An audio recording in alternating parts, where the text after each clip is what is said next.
So with that, I would like to welcome everyone to the 22nd session of the IPHC Management Strategy Advisory Board, or MSAB022. We'll be holding this meeting today, tomorrow, and Thursday. Noting today we're starting at 1, going until around 5 o'clock or as needed. And then on Wednesday and Thursday, we will be starting at 10 a.m. Pacific time, 9 a.m. Alaska, just to accommodate the different time zones there. It does note co-chairpersons on this slide here as Gwen Mason and Dr. Pete Hulson, but those terms have actually expired. And so one of our tasks early in this meeting will be to elect new chairpersons, one from Canada, one from the US. And we'll get into that shortly. As we open this session, just want to double check, are there any questions from anybody before we move on and display the agenda? Anybody like to mic check? Are we coming through loud and clear?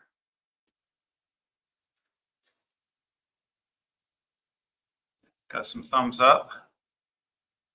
I guess just to open it up and some etiquette for the meeting. Of course, as all MSAB members are aware, this is an open IPHC meeting. We treat each other with respect, and we've never had an issue with that in the past. So everybody is aware of that, and I appreciate everybody working collaboratively in this meeting. It's one of my favorite meetings of the year, actually, when I get to speak to everyone. If you would like to speak, you can join in anytime you want during the meeting.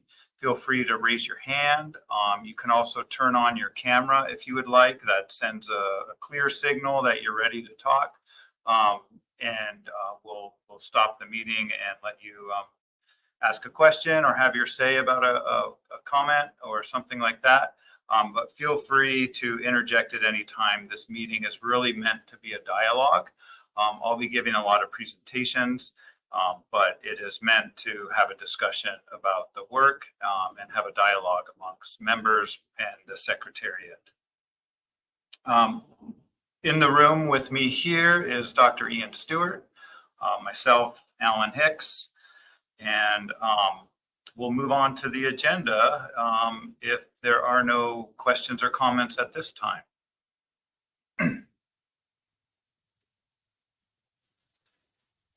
All right.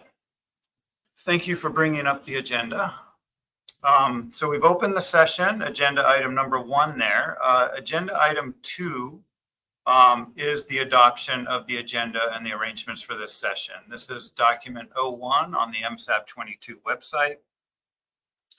And just to walk through the agenda briefly before we adopt it, we will be looking at this agenda and then electing co-chairpersons, which the co-chairpersons is a 2-year term and basically helping out run the meetings so the Secretariat can concentrate on presenting and taking some notes.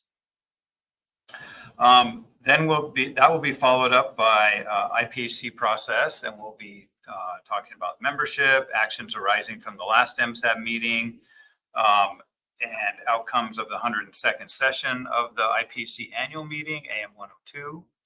And then we'll get into the meat of the meeting, which will be the Management Strategy Evaluation Program of Work, consisting of 2 sections. The first section is just updating on what work has been done in the past and where we are now. And then the second session will be actually going over the program of work. So we can think of 4.1 as where we've been and where we're at. And then 4.2 is where are we going to go in this next year or 2. We'll finish up with other business such as the next MSAB meeting and anything else we need to take care of. And then review the draft report for adoption at the end of the meeting on Thursday. I want to note one addition to this agenda, if accepted, and that is to receive a brief presentation from two researchers at the University of Washington. William Lee and Ann Boudreau are doing some research on how stakeholders interact with IPHC. And I would like to propose, after the election of the co-chairpersons, that we allow them 10 to 15 minutes to give a presentation and allow MSAB members to answer or ask any questions of their research. So that would be 2.3. We would insert that in. And with that said, are there any comments on the agenda? I see some thumbs up. Do you need a motion to adopt, Alan, or just thumbs up? Thanks, Linda. We're not that formal in the MSAB. If we want, someone can say, give a motion to adopt, but we don't need that formality. If there are no questions or comments, we will just assume that the agenda is adopted. So I'll just give a moment for any hands up. Not seeing any at this time. And so we have adopted the agenda with the addition of a 2.3 to allow the researchers from University of Washington to provide a little information on their project, which is really going to be an interesting project. Okay, with that, that brings us to 2.2, which is election of co-chairpersons. First of all, I'd like to thank Gwen Mason and Dr. Pete Hulson for their service as the previous chairs of the MSAB. They have been extremely helpful in not only running the meeting, calling on hands, making sure everybody's participating, and summarizing some highlights at the ends of each day, and then also assisting with report writing. But the co-chair or the chairs are the two people that the Secretariat will usually reach out to, especially first to talk about things like what should be on the agenda in the upcoming MSAB meeting, what are good dates for them, and other sort of logistics in preparing for the meeting. It isn't a very time-consuming task other than attending the meetings. But it is an important task that helps the Secretariat in making sure that the meeting is run successfully and everybody has a say in during the meeting. Another very important task of the chairpersons, which the Secretariat helps out with, is presenting outcomes to the Commission potentially at the interim meeting, although not always, but usually at the annual meeting. There'll be time, usually about 20 minutes, for the chairpersons to present to the Commission on outcomes of MSAB meetings and work throughout that year, and then answer any questions. And you get a lot of assistance from the Secretariat doing that too. So the rules of procedure on the IPHC website lists some the tasks of the chairs. And the process is chairpersons, there's one from Canada, one from the US, and they can self-nominate or be nominated by other MSAB members. And once we have some nominations, we will vote if necessary and elect chairpersons, one from Canada and one from the US. So let's begin with the US side, and any MSAB member, it can be Canadian or US, can nominate a chairperson for the US. And so I open up the floor now to any nominations for a US chairperson. I'm happy to nominate Pete if he's willing to continue. Thanks, Linda. Have a nomination for Dr. Pete Hulson. Yes, and yeah, that was Linda. Lynn? There we go. Linda beat me to it. I was also going to nominate Dr. Hulson if he is so willing and ask me. Sorry, Lynn. I'm not sure. You weren't coming through very clearly there.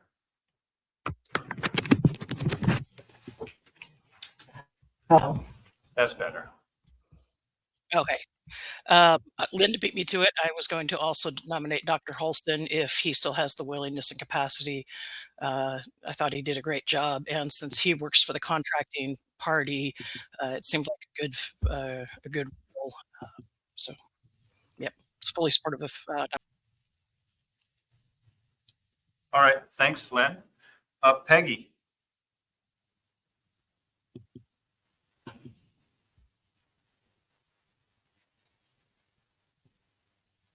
Peggy, I see you're unmuted, but I'm not hearing anything at this point.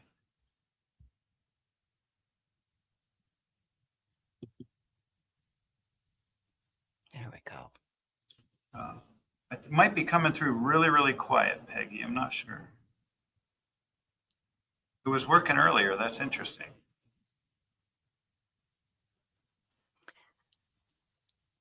Alan, can you hear me? Yeah, I can hear you now. Go ahead. I don't think she can hear us. Oh, right. Yeah. Try sign language. Yeah. Well, Linda, your hand is still up. Was that just you having trouble lowering your hand? Yeah, it won't let me lower it. I don't know why Okay. not. Yeah. Well, we're working out a few bugs here today. That's good. Oh, there it goes. And Peggy, are you able to hear us? I think once she tried this real quick.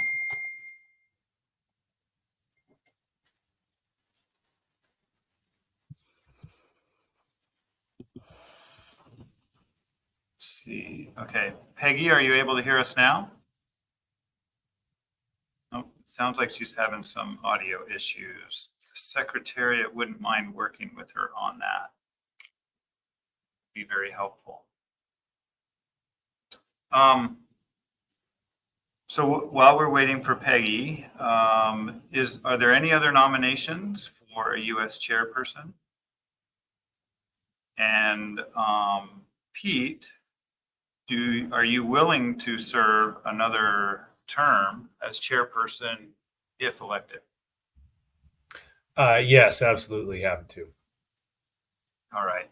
Thanks, Pete. I appreciate it. Well, let's put that on hold while we work on getting Peggy connected, because I do want to hear what she wanted to say before the election. Alan, are you still waiting for nominations for the U.S. co-chair? Yes, Peggy, can you hear us now?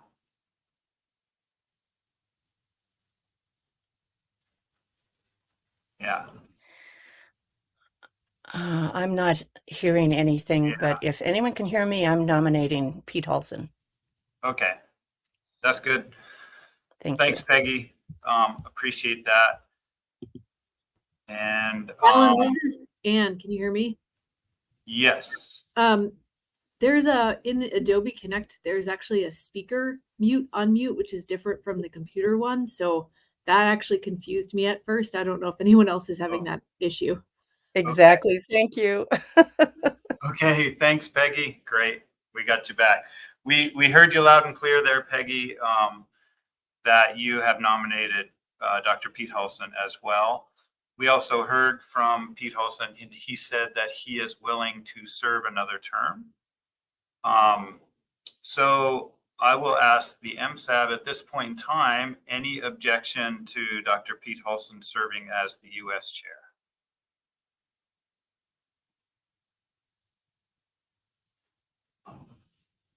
Not seeing or hearing any objections. So welcome back, Pete. That's a 2-year term starting today. Not a 2-year sentence, a 2-year term. Thanks, Alan. I appreciate it. I appreciate your you working with us, Pete. All right, let's work on the Canadian side. I know Gwen Mason is out at sea at this point. She's not attending this meeting, and it looks like there are 3 Canadians present at this meeting. I do want to note, which we'll go over in the MSAB membership, that we have a new Canadian member on the MSAB. And so I'd like to welcome Courtney Young. She works for Fisheries and Oceans Canada and the international fisheries with Fisheries and Oceans Canada. And I'm really looking forward to her participation in the MSAB and her knowledge on the international fisheries and what she can bring to the MSAB in terms of that. So Courtney, before we begin with election of a co-chairperson for Canada, do you have anything that you'd like to say or pop on your camera? Everybody can get a quick view. And hi, Courtney. Sure. Hi, you can hear me okay? Yes, can hear you great.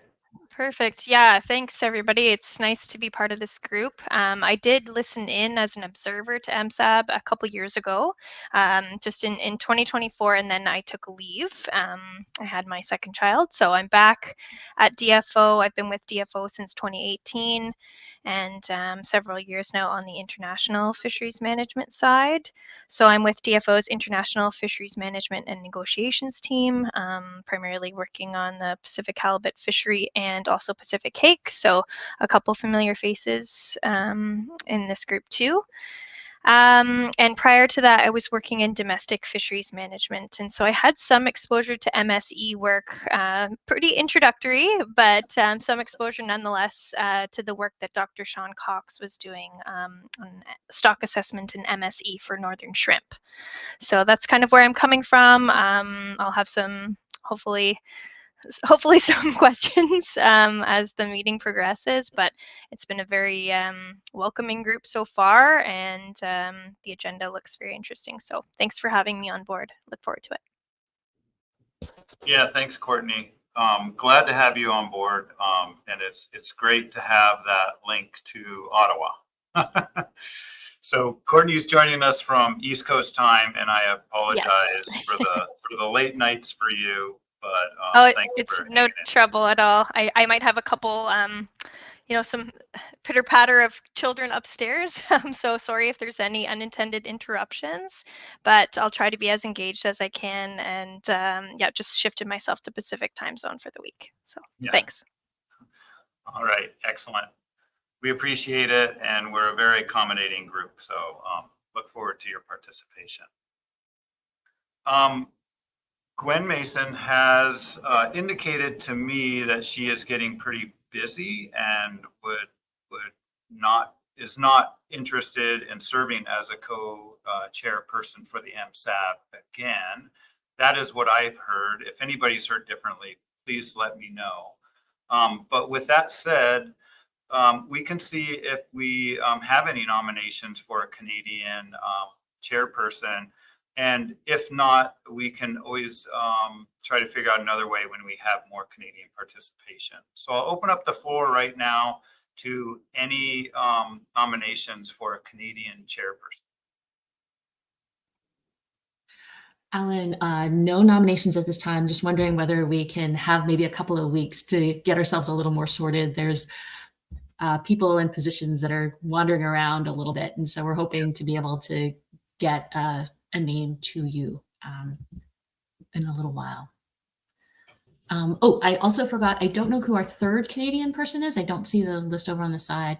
But also Mike Fowler is probably unable to join us. He's had some health issues and he's had to step away from a few duties that he's been holding on to.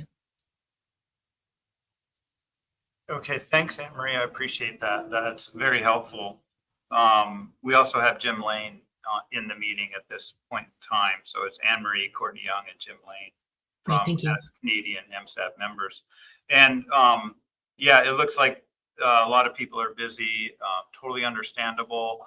I appreciate, that the opportunity for Canada to maybe work on that outside of this meeting. And I'll just confirm with Dr. Wilson that we can do that. And so at this point of time, let's postpone the election of a Canadian chairperson. I'm wondering if any of the Canadians that are currently present at this meeting would be willing to serve as a single meeting chairperson just to help out during this meeting. Oh, I was going to mention if you did need someone to just help move things along, I can do that.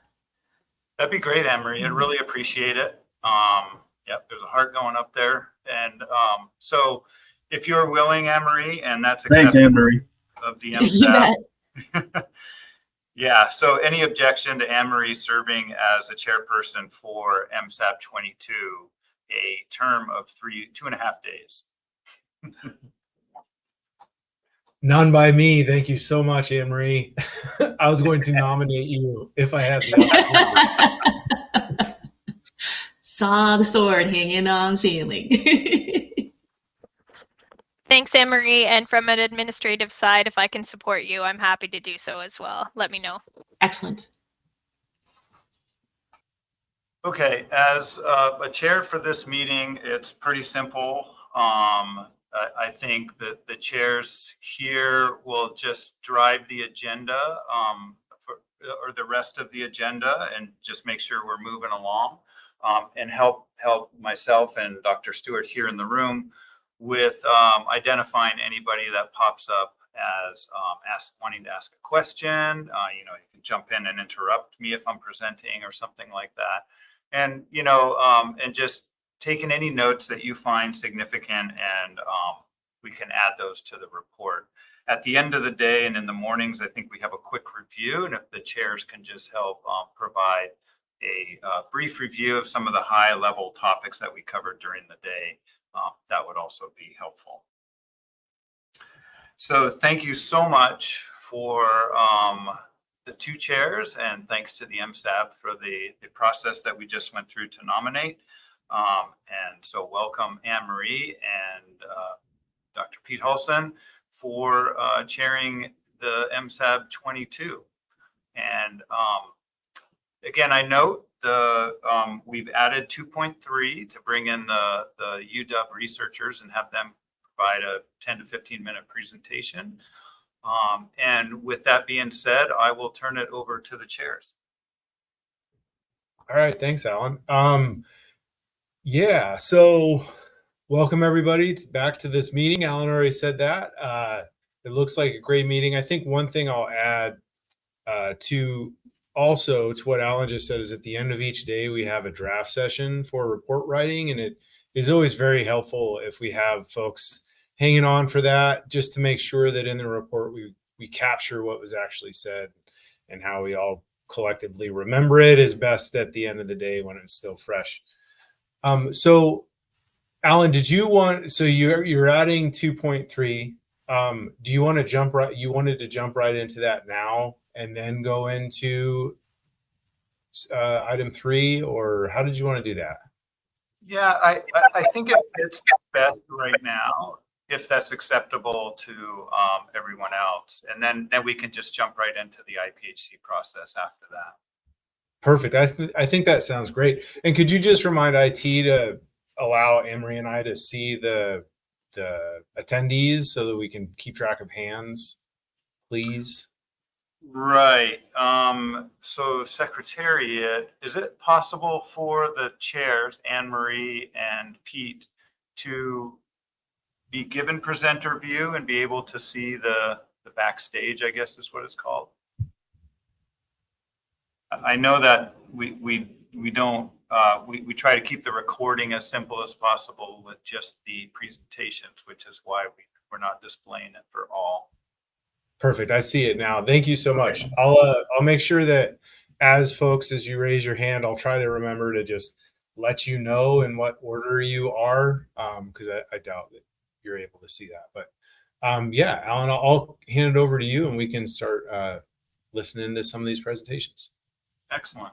All right. So when you see that list on the right there for the chairs, the hands will rise to the top of the list. So you don't have to keep trying to scroll up and down. All right. With that, if we can give William Lee or I guess William or Anne, which one of you will be presenting? Anne, and I'll give a brief introduction here too. So if we can get...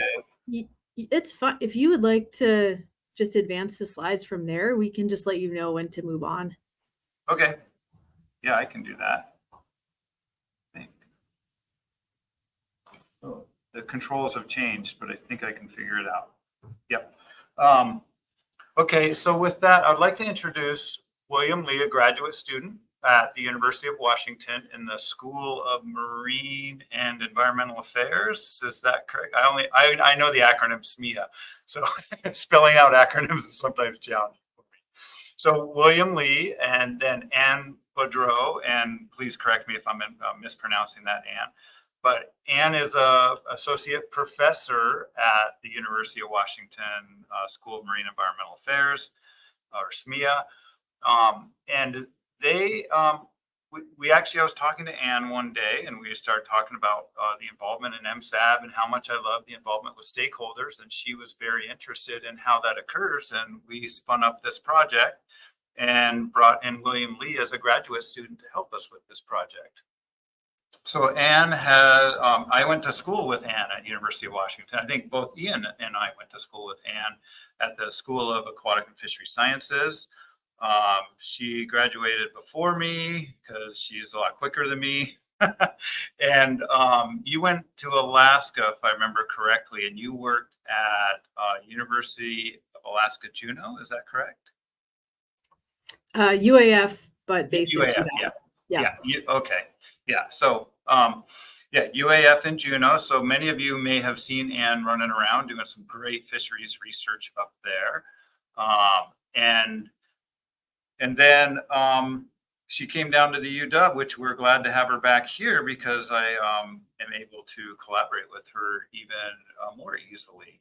So it's been great. And then she found William Lee as a graduate student, and William's actually been involved with IPHC in the past as well. He was an intern in, was it 2021 or 2022, William? Oh, you're muted there, but it was one of those years. Oh yeah, there we go. I believe it was 23. Oh, 23. Okay. Yeah.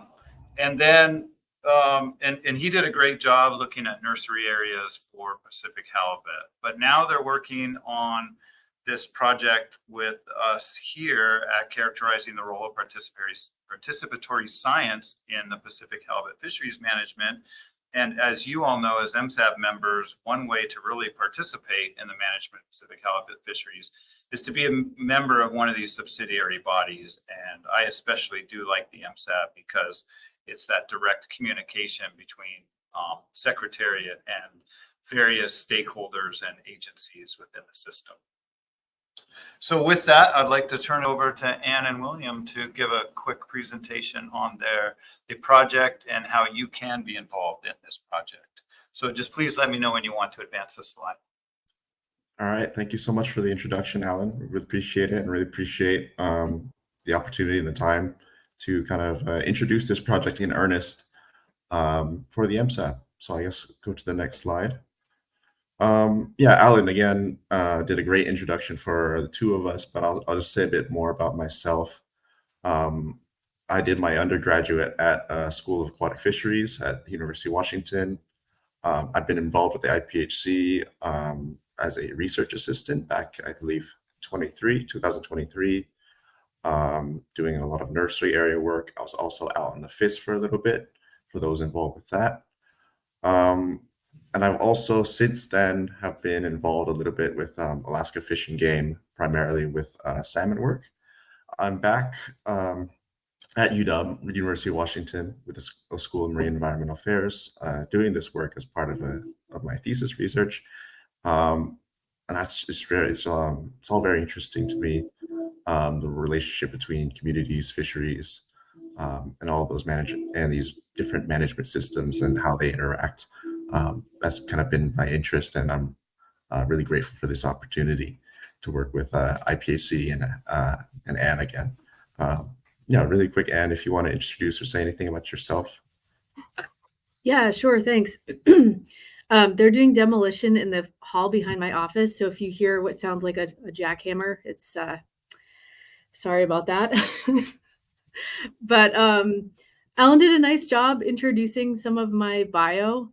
And so I think I'll just add to that, it's really nice to see a lot of familiar names and familiar voices here as part of this advisory board.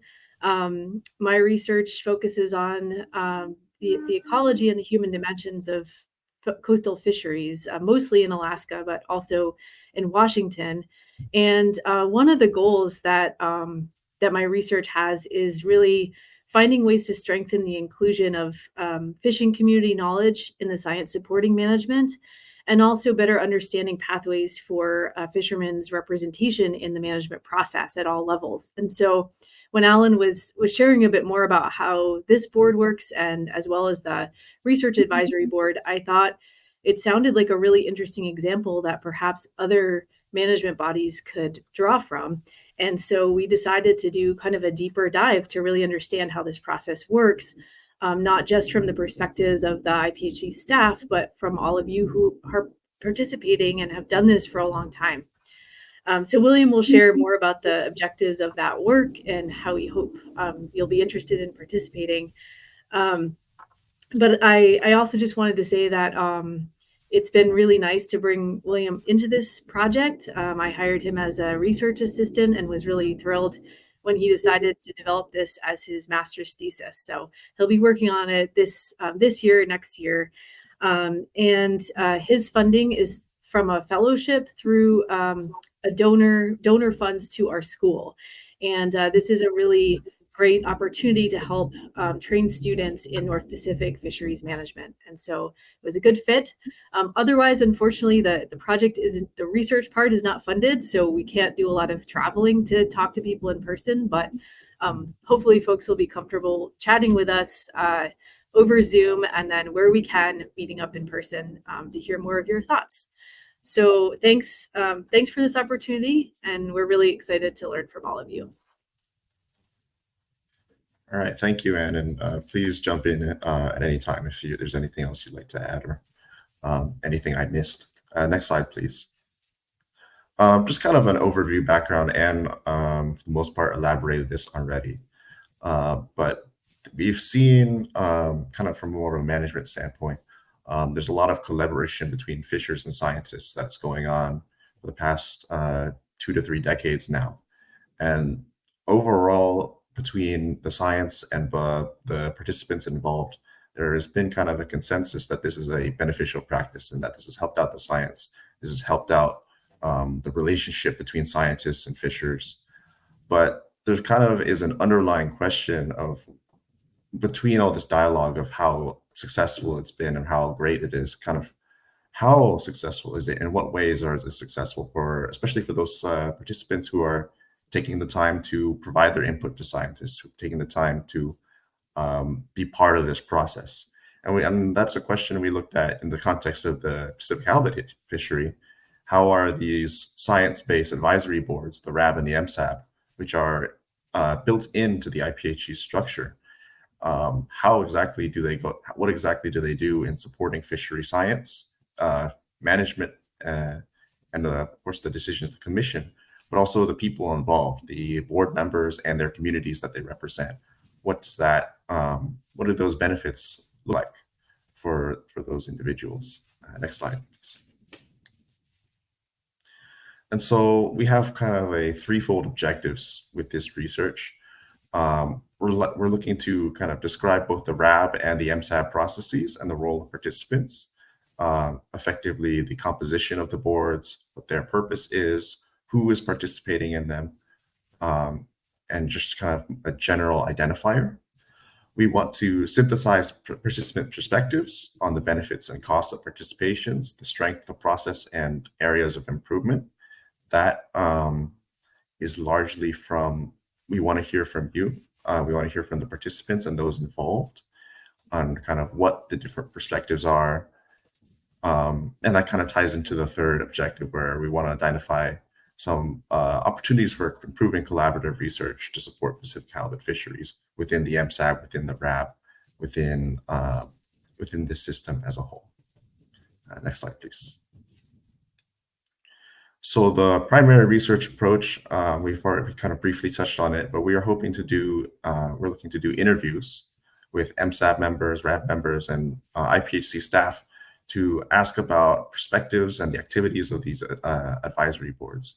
We were looking to think about how people perceive the outcomes and the actions and of the boards, but also how the process operates, how people are engaging with it, and that level of and kind of gauge the level of involvement for all involved.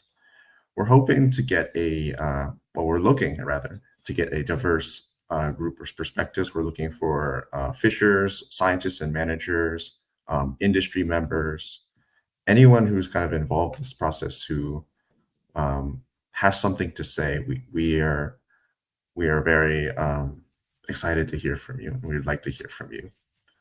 And from this interview data, we will be doing some qualitative analysis to synthesize a lot of the points and main points brought up in our series of interviews, and create a kind of a unified narrative on kind of the different perspectives. Next slide, please. Yes, and like I mentioned, I'm working on this as part of my master's thesis. So the hope is to have a publishable manuscript by the end of this research project. But we also would like to provide a more pertinent report, I suppose, to the IPHC, as well as the members of the public and the board members who have been involved with this process, and can kind of get an understanding of what we're doing with this research. We want to make sure that this is going back to the people who are going to be affected by it most, and who are going to use this information for the most good, and gather those kind of insights. Now, next slide, please. And like I believe Anna and I have already mentioned, but this is your time, if as MSAB members, if you have anything that you'd like to say about the board or in kind of the process and how you feel about it, this is your opportunity, and we'd love to hear from you. If you have any particular opinions or anything you'd like to say, yeah, please reach out to us. We'd love to hear about what you're thinking in terms of the MSAB, its operations, its outcomes, and anything about it, really. So yeah, thank you so much for this time. Thank you for this opportunity, Alan. And unless you have anything else to add, I guess we'd be happy to take a few minutes for questions from the board.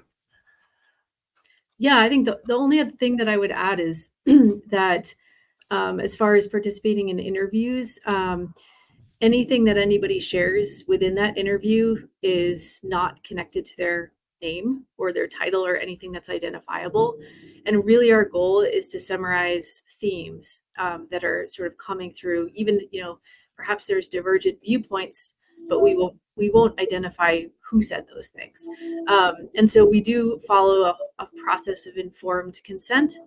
And we're happy to, like, if you're not sure if you want to participate in an interview or not, we're happy to answer questions and send you that form so you can think about, your comfort level of participating. And similarly, anyone can skip interview questions, or if there's any part of it that you say, well, I'd rather you not include that in your notes, we don't have to include it. So we want it to be as comfortable as possible for folks to participate in this process with us.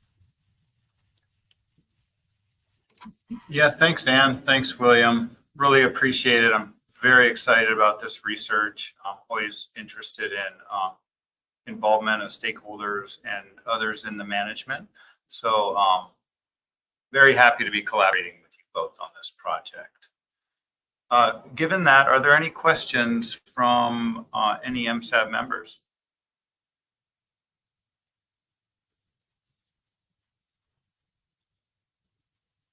I see a hand from Courtney. Go ahead, Courtney. Yeah, hi. I'm just curious if you also intend to engage commissioners in any way, because I understand the commissioners don't sit on these advisory boards, but what level of engagement are you looking for, if any, from them? Thanks. Yeah, I can answer that. We have definitely discussed both between each other and with Alan as well, kind of if would there be kind of benefits or kind of what the perspectives of the commissioners are. It's something we've considered, and definitely I think should the opportunity arise, we'd definitely like to talk to a commissioner and see kind of their perspective of the outcomes of the MSAB, because that is in many ways, from what I understand, that is a very different part of this kind of MSc research process. So I think there's definitely consideration for talking to a commissioner and seeing kind of that angle of the MSc work and the MSAB process. Just to thanks, add to that, our first, our first approach was going to be to interview members of the MSAB and RAB, but we would also really like to hear from you if there's other groups or whether they're like directly involved in the IPHC process or fishermen or other community leaders that you think would be good to get their thoughts on these advisory boards. We'd love to hear from you about that too.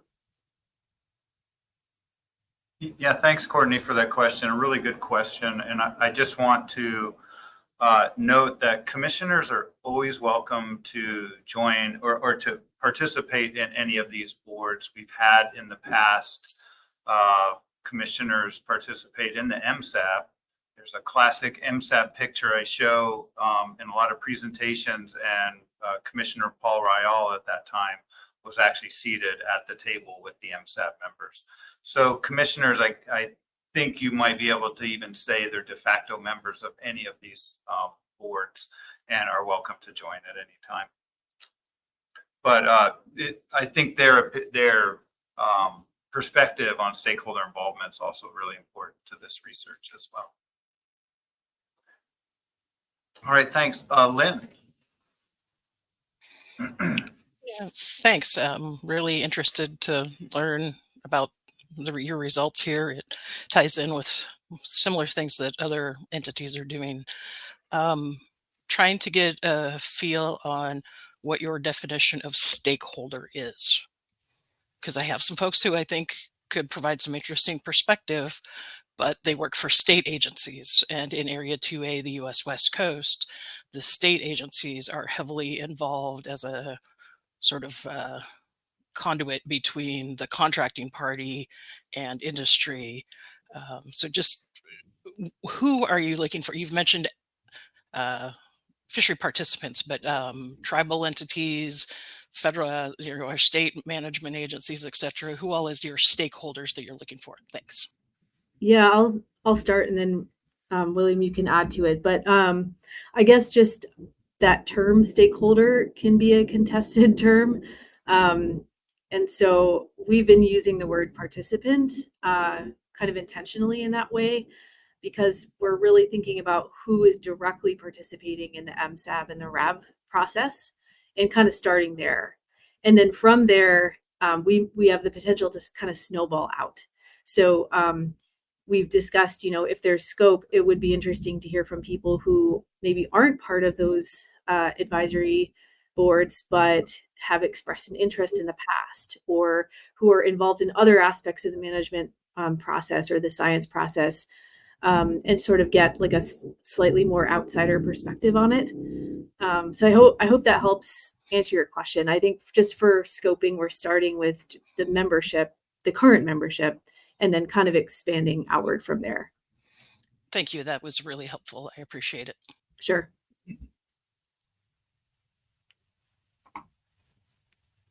All right, well, thanks, Ann and William. Any other questions from the MSAB or any observers? I have a couple of questions. Hi, it's Henry. I apologize. My computer firewall says that I cannot use my camera. So just picture me virtually waving at you. I think you answered one of my questions in terms of thinking about, like Alan just mentioned, it's like Paul was on one of the MSAB pictures. And so it's like, well, how about our past participants, not only the commissioners, but for example, I'm thinking Adam for example, Alan, in terms of like a long-term um, a participant in MSAB. Seems like that might be useful. I think my second question is more around, you were talking about your focus and that one of the outcomes you're looking at is opportunities for improving collaborative research as your outcome. And I'm wondering whether you are focused on the research in terms of like the research that is done, or is it also like the actual management decisions as ways of improving or opportunities to improve that as well? Yeah,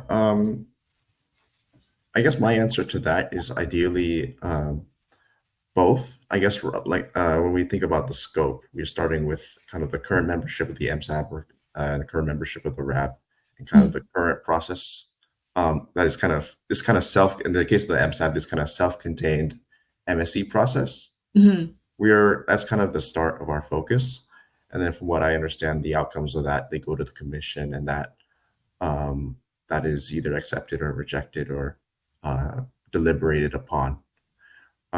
So I believe, at least for the time being, and kind of where we are right now, we're starting with this kind of self-contained process within the advisory boards, kind of how that operates. And I think as we expand our scope, we'd like to potentially investigate kind of the broader implications and outcomes. And if you want to correct me if I'm missing something. No, I think that was spot on. I mean, part of this process, as we understand it so far, is that there is this like really important input into the management side, into the decision-making side. And so we're interested to hear from MSAB members, like, you know, your views on that. Like, is that working well? Are there other ways that you think the MSAB could sort of have more influence? So that this is part of what we're going to be asking in our interviews. Great, thank you. Yeah, and thanks, Anne, for bringing up that there are some, you know, the MSAB, there are long-serving members on the MSAB, which is great, but we have had some turnover, and there are some people that put a lot of time into the early days of the MSAB, like Adam, as you mentioned, Anne. So we'll consider that as well. Okay, any other questions? Not seeing any hands at this point in time. I guess I kind of had a quick question where Anne and William, would you guys be okay if we posted this presentation up on the meeting documents for this? I think it might help for folks to be able to go back and get your contact info. Yes, that would be great. Yeah, good point, Pete. We can likely post that as an info document.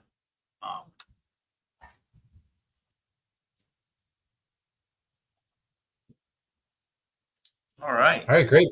Yeah. Thank you, Anne and William. Really appreciate you joining in today. And you'll be observing off and on during this meeting, I believe. Yes, that's correct. All right. Great. Well, thanks for joining, and good luck on all of your research. All right, thank you. All right, so I guess now we're going to forge ahead to agenda item number 3. Much less exciting than the last presentation, I think, or less exciting than the next presentation we'll have. But yeah, IPHC process, and I'll hand that over to you, Alan, to take it away.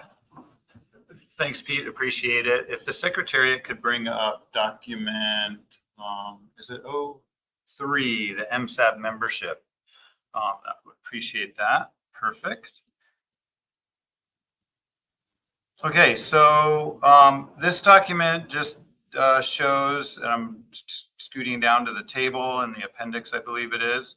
It shows the membership as of the 19th of March, which there have not been a lot of changes.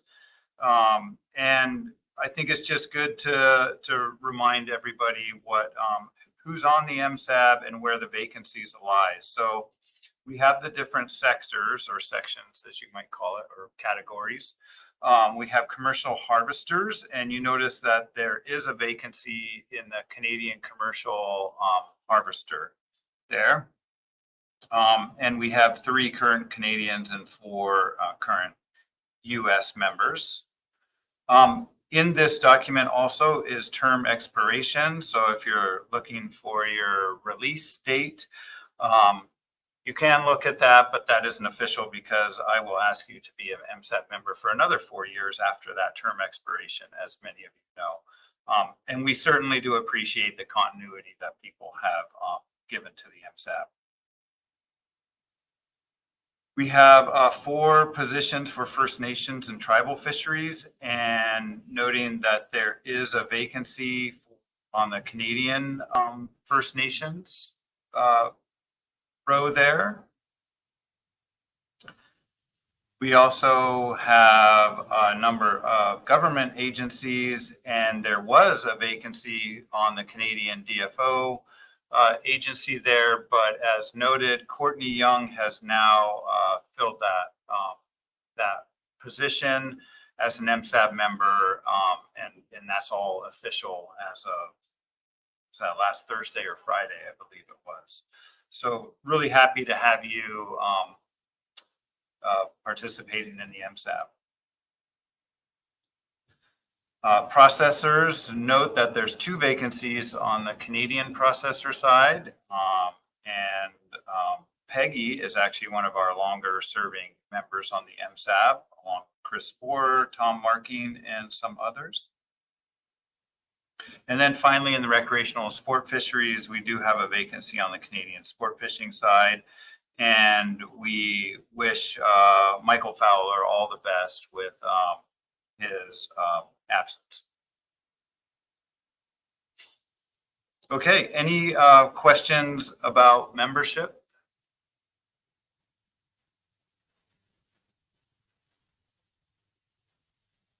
All right, not seeing any hands there. Thank you again for everyone that has served, is serving, and continues to serve on the MSAB. It's really a great group, and I appreciate all of you.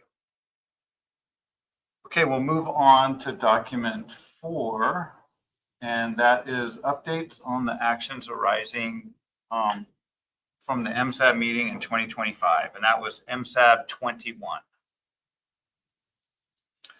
Okay, this document is then, it takes all of the requests and recommendations from MSAB021 and just gives an update on progress on those. So from MSAB021, there were 2 recommendations, I believe, and one was related to wording for the objectives in the harvest strategy policy, and that recommendation was actually very helpful for the commission. The commission considered this and made slight updates to it, but it had a lot of influence on how the commission actually worded the objectives. So really thank the MSAB for their thoughtfulness on that. The MSAB also recommended that the 22nd session of the MSAB be held over 2 or 3 days in October of 2025. That did not happen. Instead, we had an informational session in October, which I'll give details about later. But it was helpful to specify those dates of what worked and what wouldn't work in that time frame. So during this meeting, think about when the next meeting, whether it's informational or a full MSAB meeting, what dates might work for you, which is typically sometime in October. So we did hold an informational session, which I thought was very helpful and had some really good outcomes, even though it was a one-day session. The MSAB made a number of requests at MSAB021, and a lot of these requests were actually specific tasks to do. And what we noted at MSAB021 was that it was the year of a full stock assessment, and that would be fully considered and updated as necessary. And then following the full stock assessment would be reconditioning the operating model for the MSE simulations. And so the MSAB put forward a lot of these requests, realizing that after the OM is conditioned, that a lot of these requests should maybe be held until after the OM is conditioned. So you'll see these requests are still in progress. And they've actually been put into the MSE work plan for 2026 and 2027. And you'll see that in the presentations. We've taken a lot of these requests and put that into the work plan. Anything in progress, though, it is up to the MSAB to decide, do you want to just bring that request forward in MSAB022 and make that request again? So it's useful to look at this document and we can reinsert these or modify them and insert them into the report of the 22nd MSAB that we're in today. So this was to request further evaluations of MP elements, fishing intensities, triennial assessment frequency, empirical rules to go along with the assessment frequency, and then different control rules. I think these are all great requests and they've been put into the MSE work plan. They also requested evaluating constraints and smoothers. This is to constrain and smooth the interannual variability of the TCUI. And put forward some ideas there. And then these are brought into the work plan as well. They requested the evaluation of some elements in the above paragraphs, which each of the 3 FIS designs. This has been marked as completed because this was sort of a subset of the previous 2 requests. So I think we can call this completed, as a lot of that work had been done in the past and would be considered as part of the requests above. The MSAB requested conducting simulations using 3 different productivity regimes, which we will talk about later, and specified 3 different combinations of recruitment and weighted age as part of a productivity regime. This is again in progress and part of the MSE work plan for 2026-2027. The MSAB requested conducting analyses of MP's reference points, effective regimes following the conditioning of the OM. And we can mark this as completed and put this into the specific requests of the work plan, noting that the new operating model is ready and you'll receive a presentation on that either this afternoon or first thing tomorrow morning. And then finally, we've got a couple more. Another request was presenting dynamic unfished spawning biomass along with simulated spawning biomass and trace plots. These are what we've been calling the purple plots. Tempted to change the color on that so we don't call them purple plots anymore, but it's basically looking at the simulations and the projection over time into the future of these simulations and what those look like and different quantities reported as those. That's been completed. They were presented at AM102. They'll be presented as part of this meeting. And they're also available on the MSE Explorer as well. But I think some improvements could be made to those. So we'll have a discussion at this MSAB meeting on those plots. This is finally, the MSAB requested a clarification of a phrase in the harvest strategy policy. And remember, MSAB occurred last May. So there's been a whole year to work on these things. This was considered by the commission and removed before adoption of the harvest strategy policy. So this one's completed as well. Those are the recommendations and requests from MSAB 21. Any questions, comments, or concerns on those?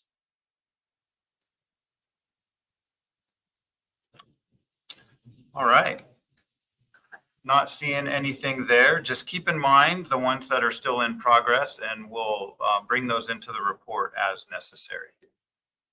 All right. Well, that brings us to outcomes of the 102nd session of the IPHC annual meeting. And if the Secretariat could bring up document 05, that would be appreciated.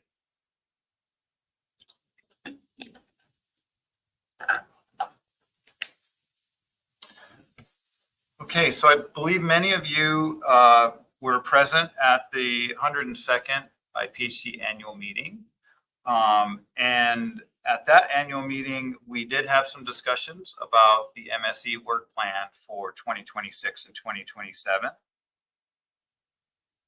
What we've provided here, there were no recommendations and no requests, but after discussions between commission and secretariat, the commission noted a number of items that are now included in the MSE work plan for 2026 and 2027. These paragraphs are not formatted very well, but I will present these each of these paragraphs and presentations tomorrow and highlight the specifics of them. So this document's just provided for convenience, and we'll have an in-depth discussion of these. But overall, it's just noting some high priority topics, some low priority topics, and then topics that should not be included in the work plan, paragraph 58. And then noting at the last paragraph there that the work of the MSE may be used to update the harvest strategy policy in the future, noting that it was adopted, but it can be updated. Okay, any questions on the 102nd session of the IPHC annual meeting?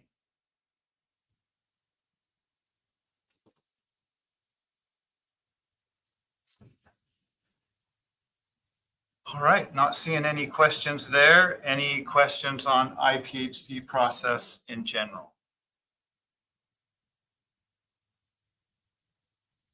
And with that, I guess we can move on to agenda item 4.1, which is an update on the IPHC MSE program of work for 2026, what has been done leading up to this this point in time, and what has fed into the current program of work. So if we could bring up presentation 06, please, I'd be appreciated.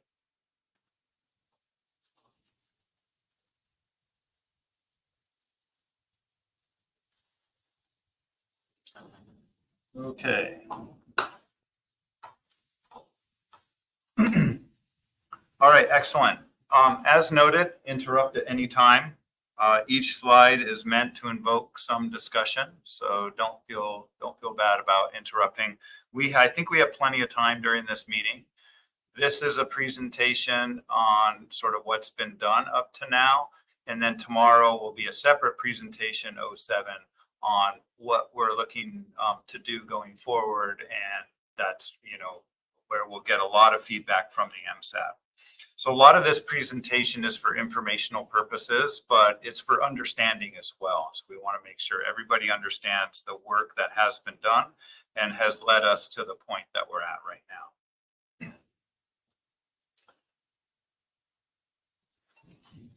Okay, so the purpose of this document is to provide an overview of that work. And since this is all the work since the MSAB022, and so you'll see some of these slides are repeated from what was presented at the 102nd session of the IPHC annual meeting. And that's useful because it provides a good picture of where we're currently at today. So I just want to start off again, as I've been saying, this is a real success, I think, of the MSAB. And this is the adoption of the harvest strategy policy, which occurred at IM 101 in 2025. That was December of 2025.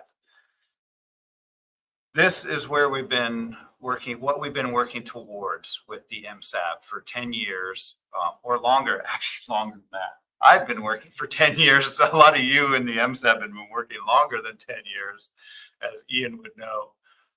And so I think it's a huge success. The IPHC now has a document outlining how the Pacific halibut population is managed.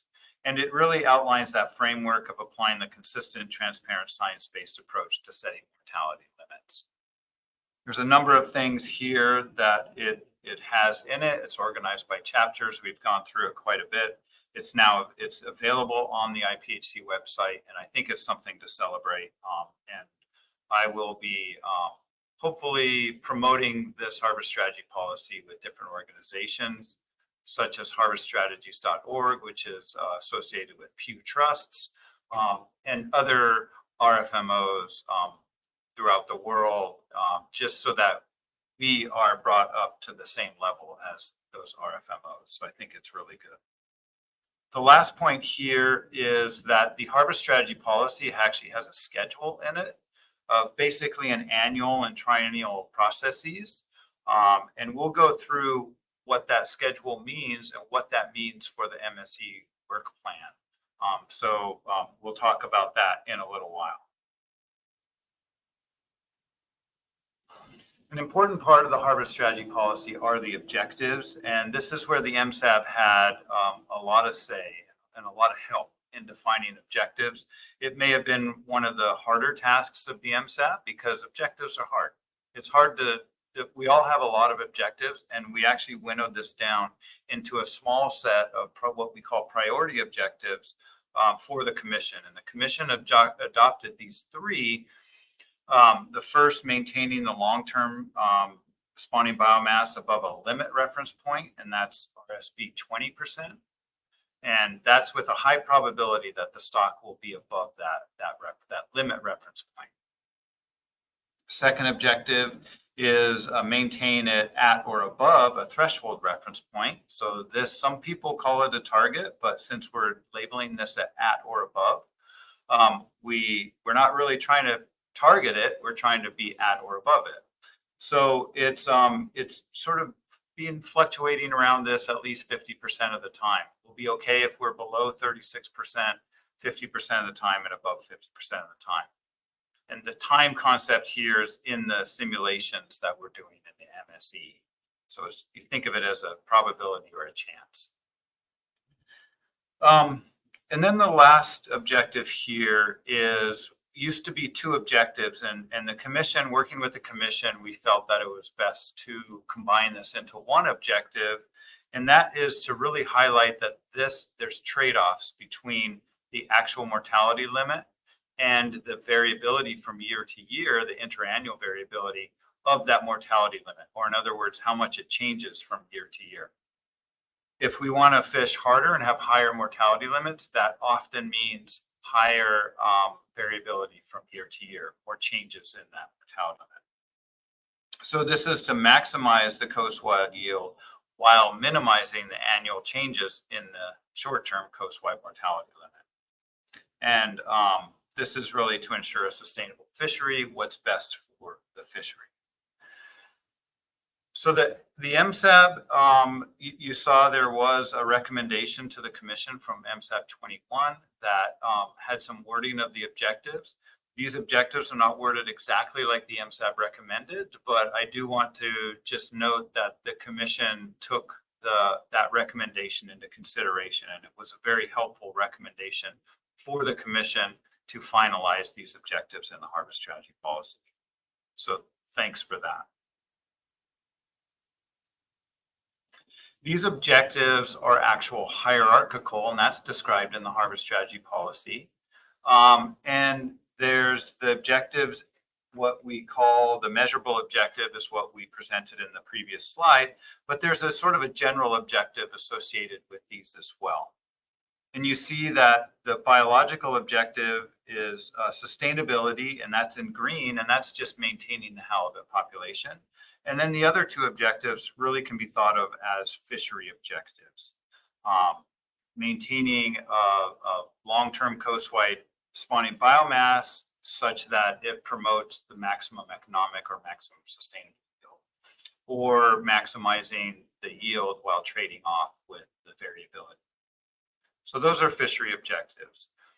We've organized these hierarchical. So basically, if you don't meet sustainability, you don't need to worry about meeting any of the other objectives because sustainability is the number one importance here.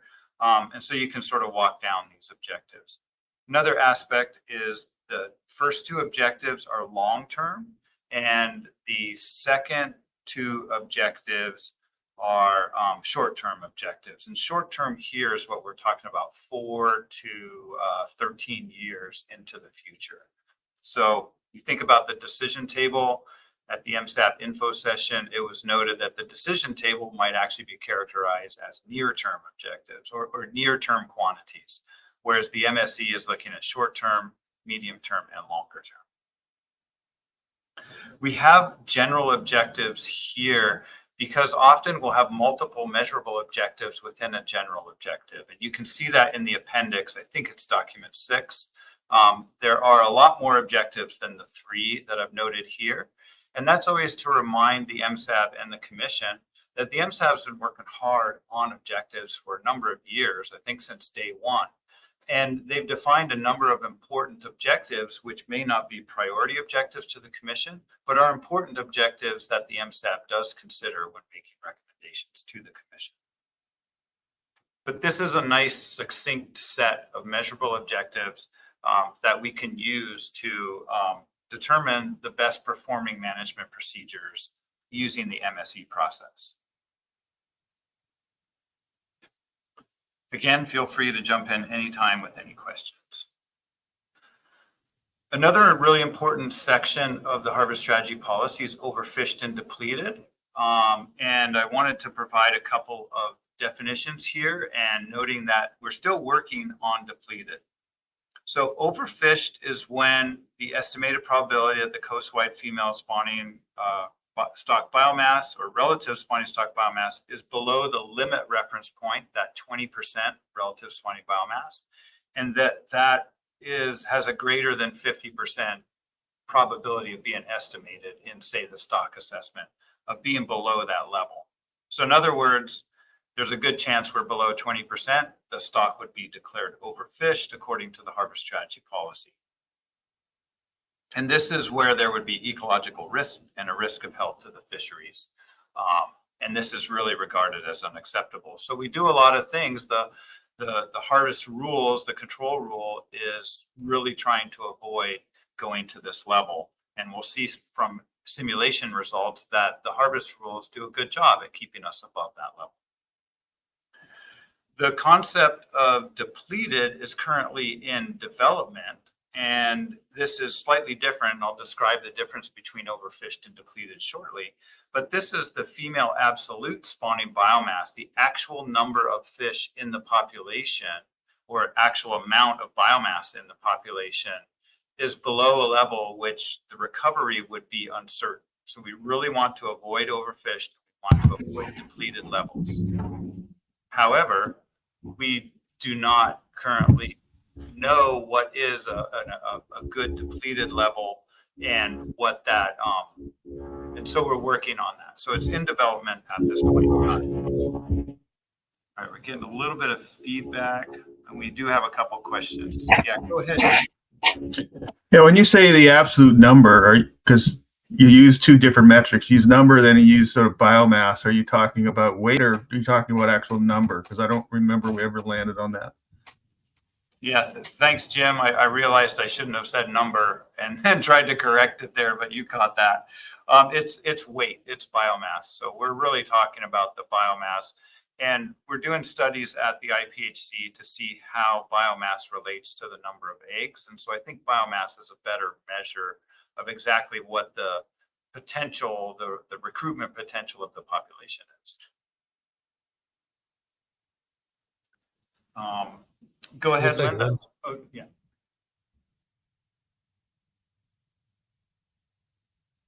Hi, Linda. Not Hi. hearing you. Yeah, I'm sorry.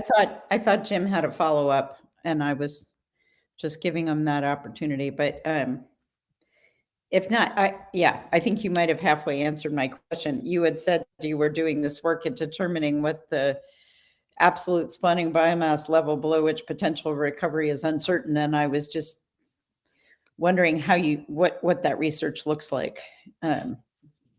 If you I have a slide coming up that'll summarize that briefly. And then we'll go into more detail with the SRB on the actual details of that, the statistics of it all. But I have a slide coming up. We can go into more detail on that.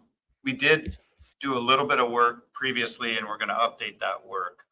So we presented that to the SRB in September. I think it was the September SRB meeting, and then we'll likely have more simulations to present to them this coming September, but we'll talk about the work at the SRB meeting, which is next week.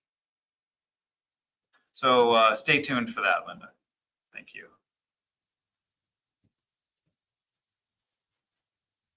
Okay, so there's actually a couple of paragraphs which we worked with the SRB directly on writing these 2 paragraphs to describe what overfished and depleted are and how they are related to the environment.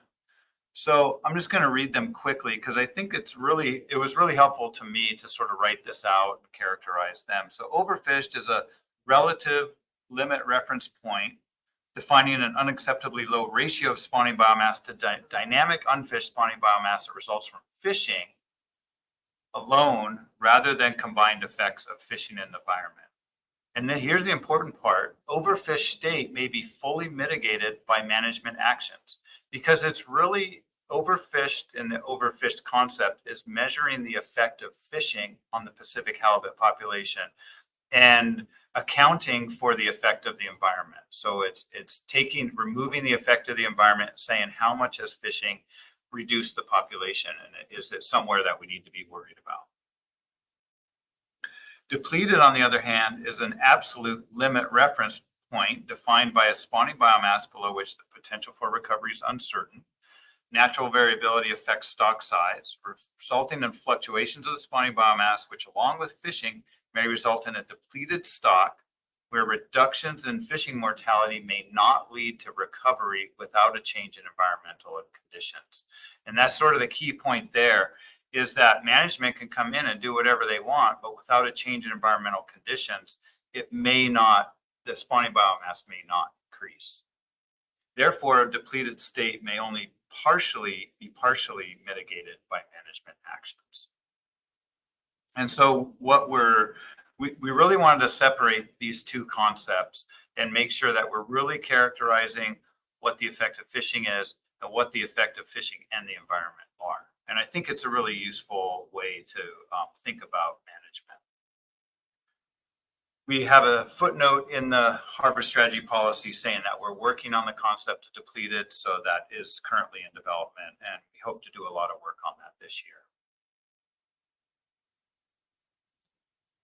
So this was a lot, and people might be saying, okay, I think you've talked about overfished and depleted, but could you go over this again? So I wanted to just go over the concepts again and work on my presentation to help people understand the difference between these 2 concepts. And so, Hey, Alan, this is Tom. Before you get away from this, as part of this defining depleted state, is part of that going to be to define what a rebuilt biomass state is? Because it seems you'd have to have one to have the other. Yeah, that's a really good point, Tom. So currently with overfished, we do have, if a stock is declared overfished, how do you declare it as rebuilt? And in the harbor strategy policy, it states that it has to have a greater than 70% probability of being above that 20% overfished state to be called rebuilt. So it's a little different than the Pacific Council or the North Pacific Council in that sense. Okay, thanks. But we would have to do the same with depleted. If we were ever in a depleted state, which we hope to not be, because the definition that the potential for recovery is uncertain, that we would want to be have a very confident, a high level of confidence that we're above that, that we're out of the depleted state. So that's a really good point, Tom. Thanks for bringing that up. All right. Thanks for interjecting there, Tom. That's the purpose of this meeting. So what we have here on the left, we have, I'm going to try to get the pointer working. Okay. So over in this plot on the left, we have what we call absolute spawning biomass. This is the actual measure of weight of fish in the water, coastwide. And the black line shows the best estimate we have of what the spawning biomass would have been if we had not fished on it. And so if we had not fished, note that the spawning biomass, this black line here, would have changed. And that change is due to different environmental conditions, whether that's the change in the weight and age of the fish, the change in recruitment of the fish. There's a number of different processes that can affect a population even without fishing. And so you can see from the late 1990s here, where it peaked at a high level, quite high, it's actually dropped. Even if we had not fished on the population, the spawning biomass would have declined. But we were fishing on the population, and that's fine because that's what we intend to do, and that's the management intends to do that.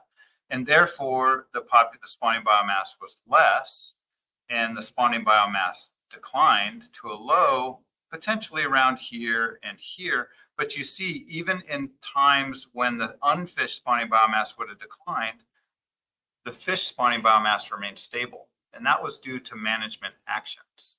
So here you can see that with fishing, management actions can affect the spawning biomass and can stabilize it at a level at or below the unfished level. So that's the process of absolute spawning biomass.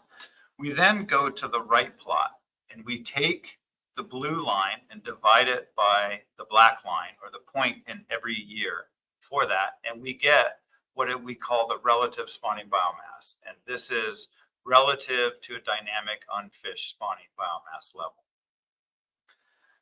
And what we can see is that there have been changes over time, and the relative spawning biomass came to a low in around 2011, which is here, the sort of biggest distance between the blue and the black lines. And then the relative spawning biomass has actually increased or stabilized, and even in recent years has shown a slight increase. And what the relative spawning biomass is showing us is that the distance between, or the proportion of the blue line compared to the black line, is decreasing. And so we're actually bringing the population closer to what it would be if we had not fished on it. And so this is important because this is how management affects the population. And we can only bring the population back to a level it was at if it was not fished. We cannot bring it above that unfished level. That's not up to management. So the overfished definition is, sorry, I went too fast, is related to the relative spawning biomass. It's saying what percentage of, how much has that population been reduced from its unfished level? And we don't want it to be at 20% or below, or in other words, reducing it by 80% from its unfished level. And you can see that management has done a good job at maintaining the spawning biomass above that level.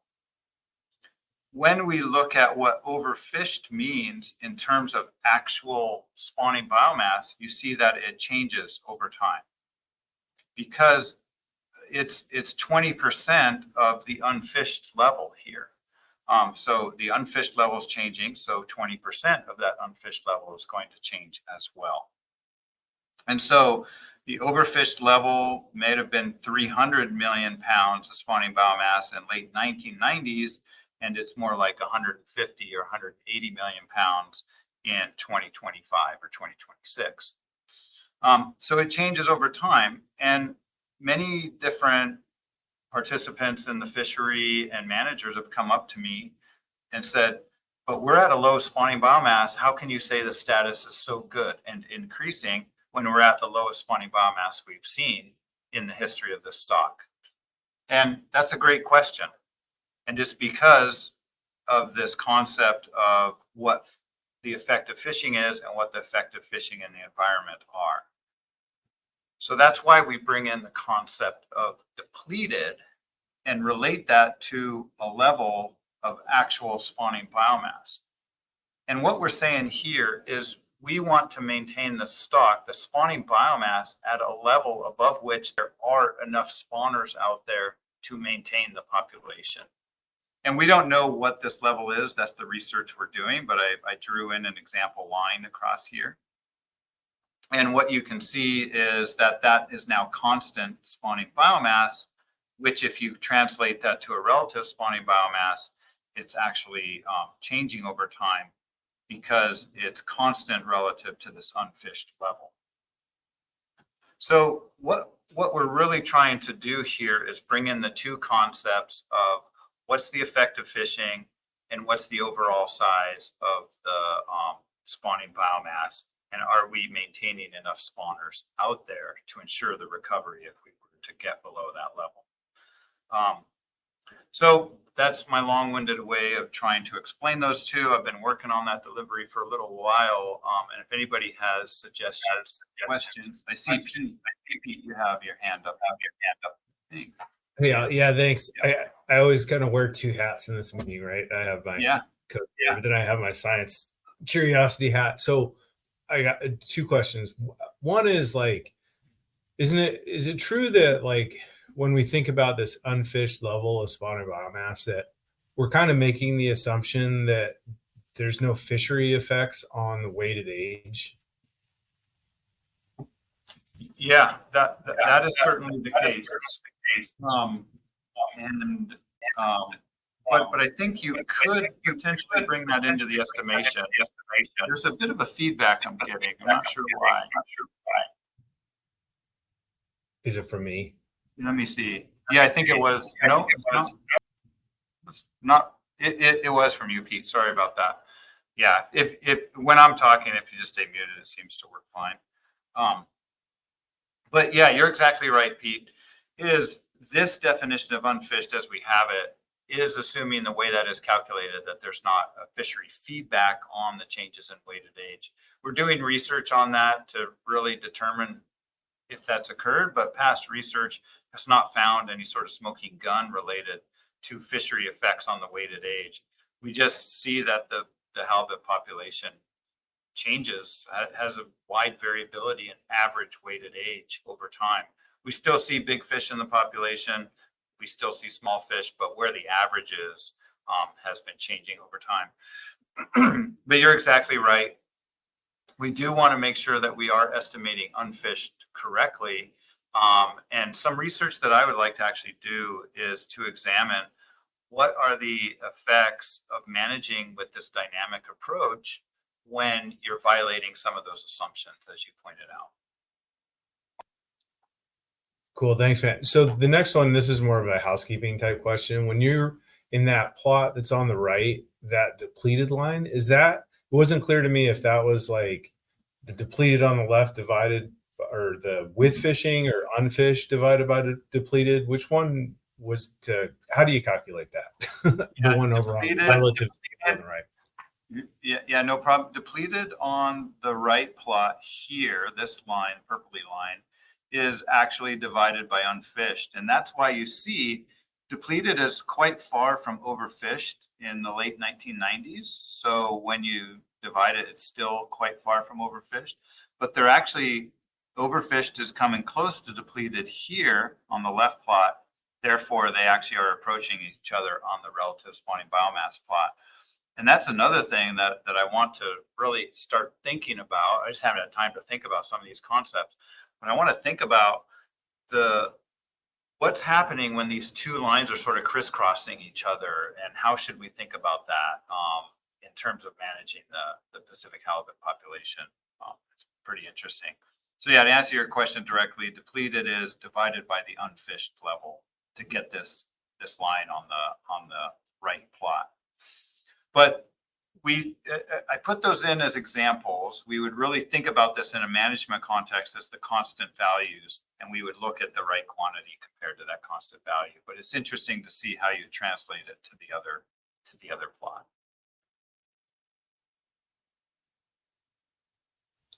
Awesome. Thank you. Yeah, I don't see it. Now back to the co-chair hat. I don't see any other hands raised at the moment. Thanks, Pete. I've really been impressed with your ability to wear two hats, and I certainly appreciate it. Oh, No there's problem. now 2 hands. Yeah, no, there's 2 hands. Oh yeah, now there's more hands. I knew this would bring up some questions. Go ahead, Courtney. Just making sure he's paying attention. My question might be better suited for another time, so feel free to defer it. But it was when we were talking about the rebuilding plan language from the harvest strategy policy. I was picking up on that 70%, I guess, certainty or confidence that we've rebuilt the stock above the limit reference point. Is there anywhere I can read about the rationale for the 70%? I'm just thinking of percentages used in other, like our PA policy, I think would be a bit higher than that. So it might just be a newbie question for you guys, and maybe something we could even talk about offline is fine as well. That's a great question, Courtney, and we should probably do some testing on that. But we haven't, and that 70% just comes from influenced by other harvest strategy policies at other agencies or RFMOs. So it doesn't, I really can't direct you to any sort of specific research that we have done on that. But it would be an interesting case just to, verify that that's a useful quantity or useful certainty, and then maybe bring it, compare that to what Canada and the U.S., how they have their rebuilding plans. And I think in the U.S. that would have to be the individual councils. But yeah, your insight on Canadian policies, that's something I've been learning a lot about, and I know they updated that in like the last 3 to 5 years or something like that, 3 or 5 years ago. So I'd be very interested in learning more about that myself. Yeah, I won't pretend to know all the ins and outs about it, but with the fish stocks provisions coming into force recently, that's the language we would have to look at. So something to keep in mind, I think. Yeah, I'd be happy to follow up with you offline maybe, and just to increase my knowledge on that as well. All right, we have Tom, go ahead. Yeah, I'm curious, when you talk about studying depletion, I think back to when I was on the GM, the GAP, and I remember reading studies from NIMS about halibut diet. And I just know, since I've been involved in the Pacific, the increase in the hake production that's been harvested. And I remember reading like 50% of the diet of halibut in the Pacific states was from hake, and about 50% up in the Gulf was from pollock. As those forage fishes, well, they're forage fish to a halibut, are increasingly harvested, is that somehow brought into environmental conditions of competition from other fisheries on how it's going to affect your recovery?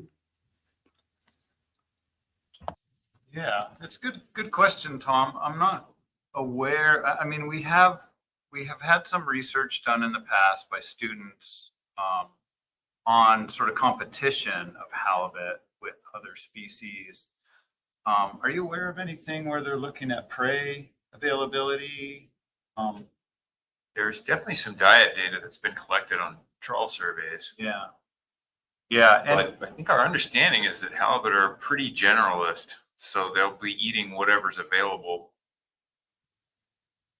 And, right. And I don't think we have any direct evidence of resource limitation, at least in a sort of bioenergetic sense.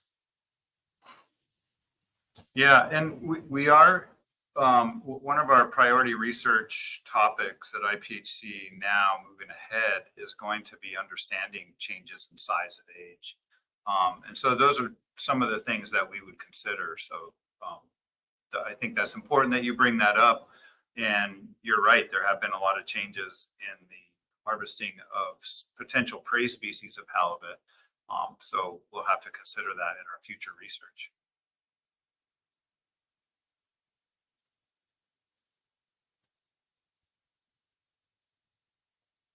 All right. I just thought this might be easier than emailing. So I did have a chance to look more closely at the PNOI requirements, and the two parts that are going to be very difficult for me to just pull together. Just for context, I'm in all day meetings this week. And so we haven't done, there's two sections. There's demand for the program. Oh, hold on a sec. Yeah, there we go. Thanks, Ann. Yeah, I think that was different.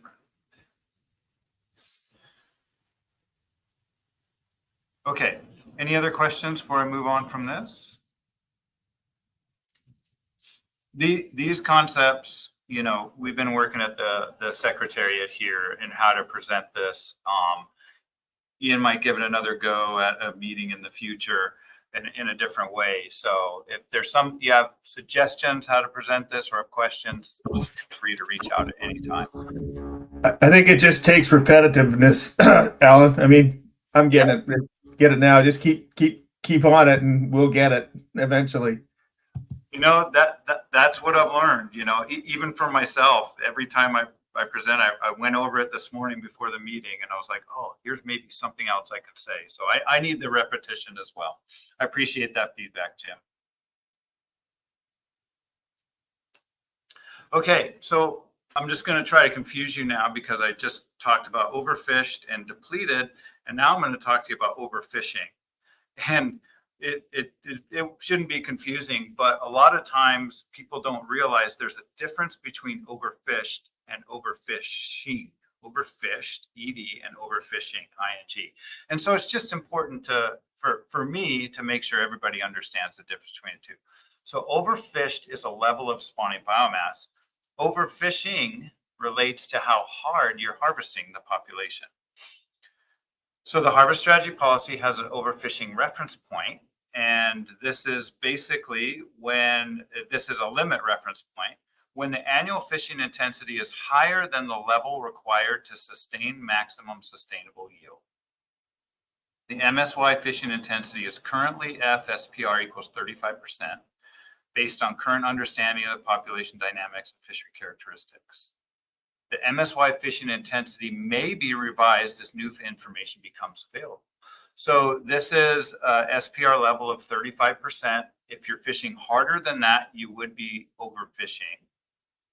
And, but that's based on the estimate of what the MSY level is. So if we change that estimate, we can change the understanding of fishing. So I want to give you in context of the decision table, how you might look at this. And the decision table comes from the stock assessment. This is what's presented at the annual meeting, has across the different columns here, has different catch levels, and they're associated with different concepts.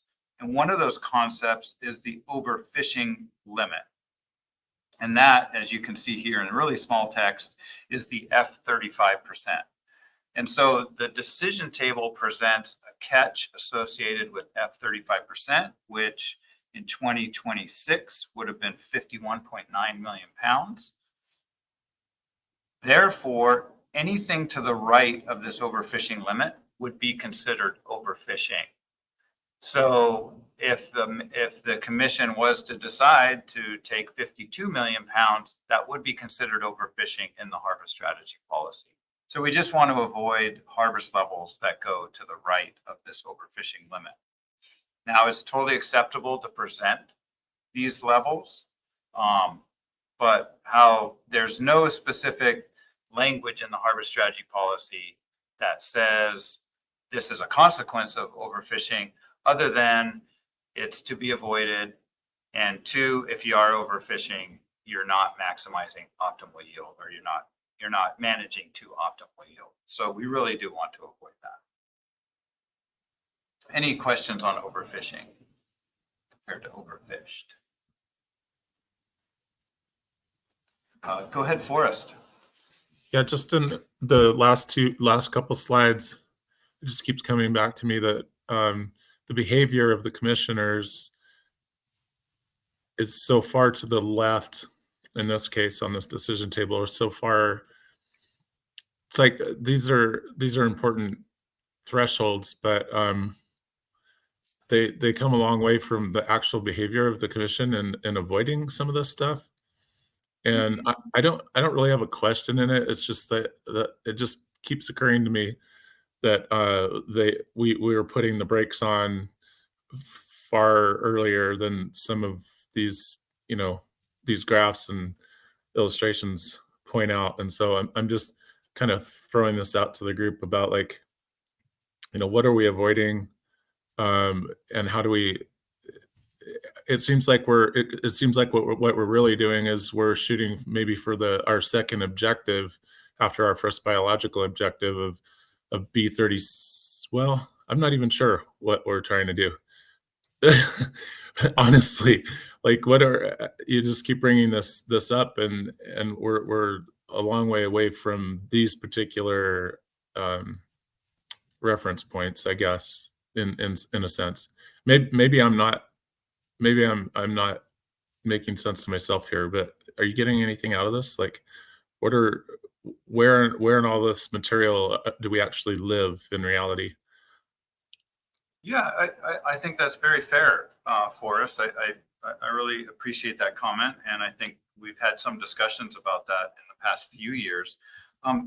Ian, the current status is right around 36%. Was it from the last test? I can't remember exactly. It's pretty close to about the same. Yeah, so it's 36 or 37, 38%, somewhere around there. Yeah, so the relative spawning, yeah, it was at 38. So the relative spawning biomass is really close to that target, or at or above 36%, which suggests we're doing a great job managing the Pacific halibut population.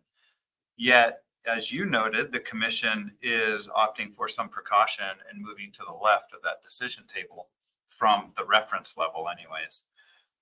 And I think there's a number of things there that we can investigate using the MSE process. One is we have not defined this depleted level. And you'll notice that blue line is, it's at nearly the lowest level of spawning biomass we've seen in at least the last 30 years. And that's concerning for some people. And so there's a lot of people that say we are at or below depleted level. I think I heard that in the conference board. But I think we need to really determine what this depleted level is. If this purple line is higher, then, we could be closer to it, but maybe the purple line is lower. As I said, I should specify on this plot, that depleted line here is basically an ad hoc line that I've put in for an example. But I think you're onto something else there for us, is that when the commission is making a decision, they want to retain that flexibility to have other considerations, other socioeconomic considerations.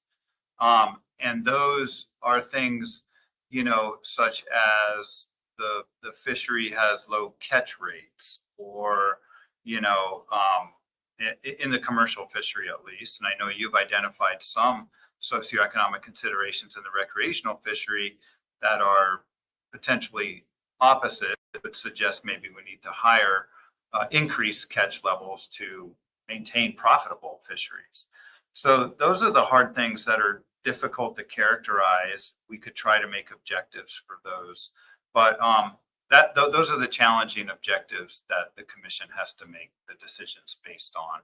So sure, we're meeting the three priority objectives here in the management, but there are other objectives that we could continue to try to define and improve the MSE process by identifying those objectives. And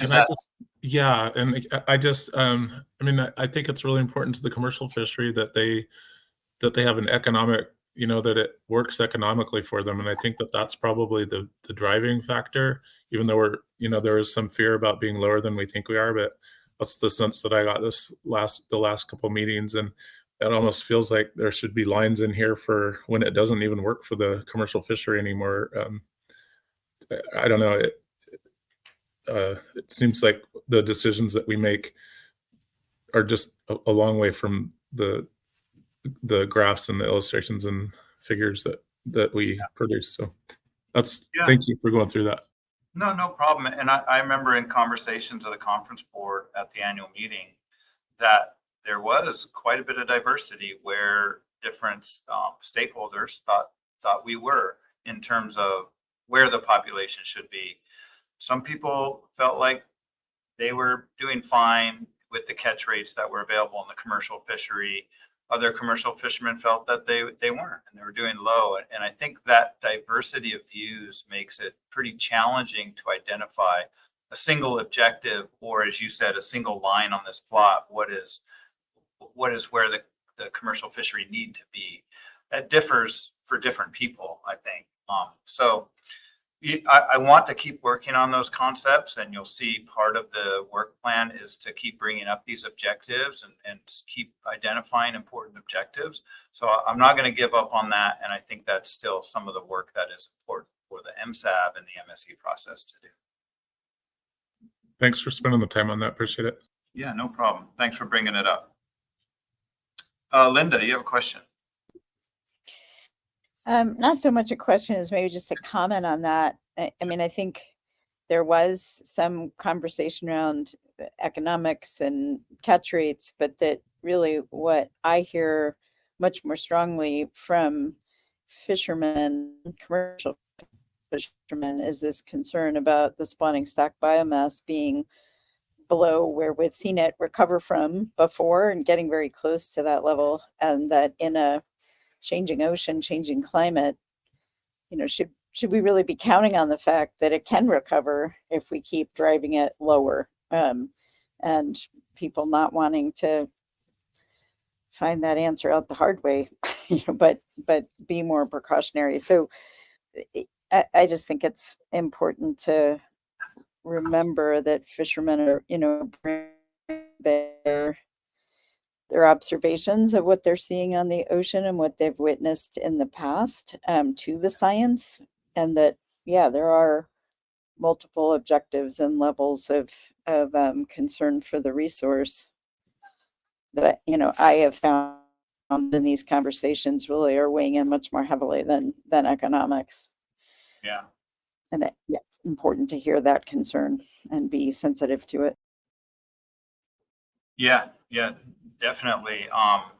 We're at lowest spawning biomass levels, some of the lowest we've seen in the last 30 years. So we certainly take that to heart. And I think that's why I'm very interested in continuing the research on depleted, so that we can identify a really good limit reference there.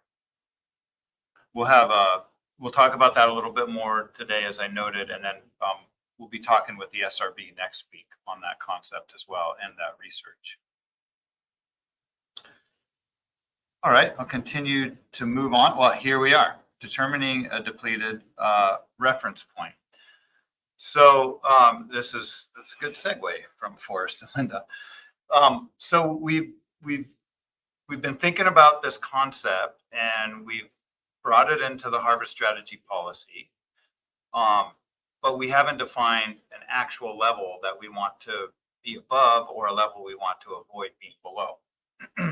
And so we've thought about this for the last year or two, and we thought there's two ways that we could do this.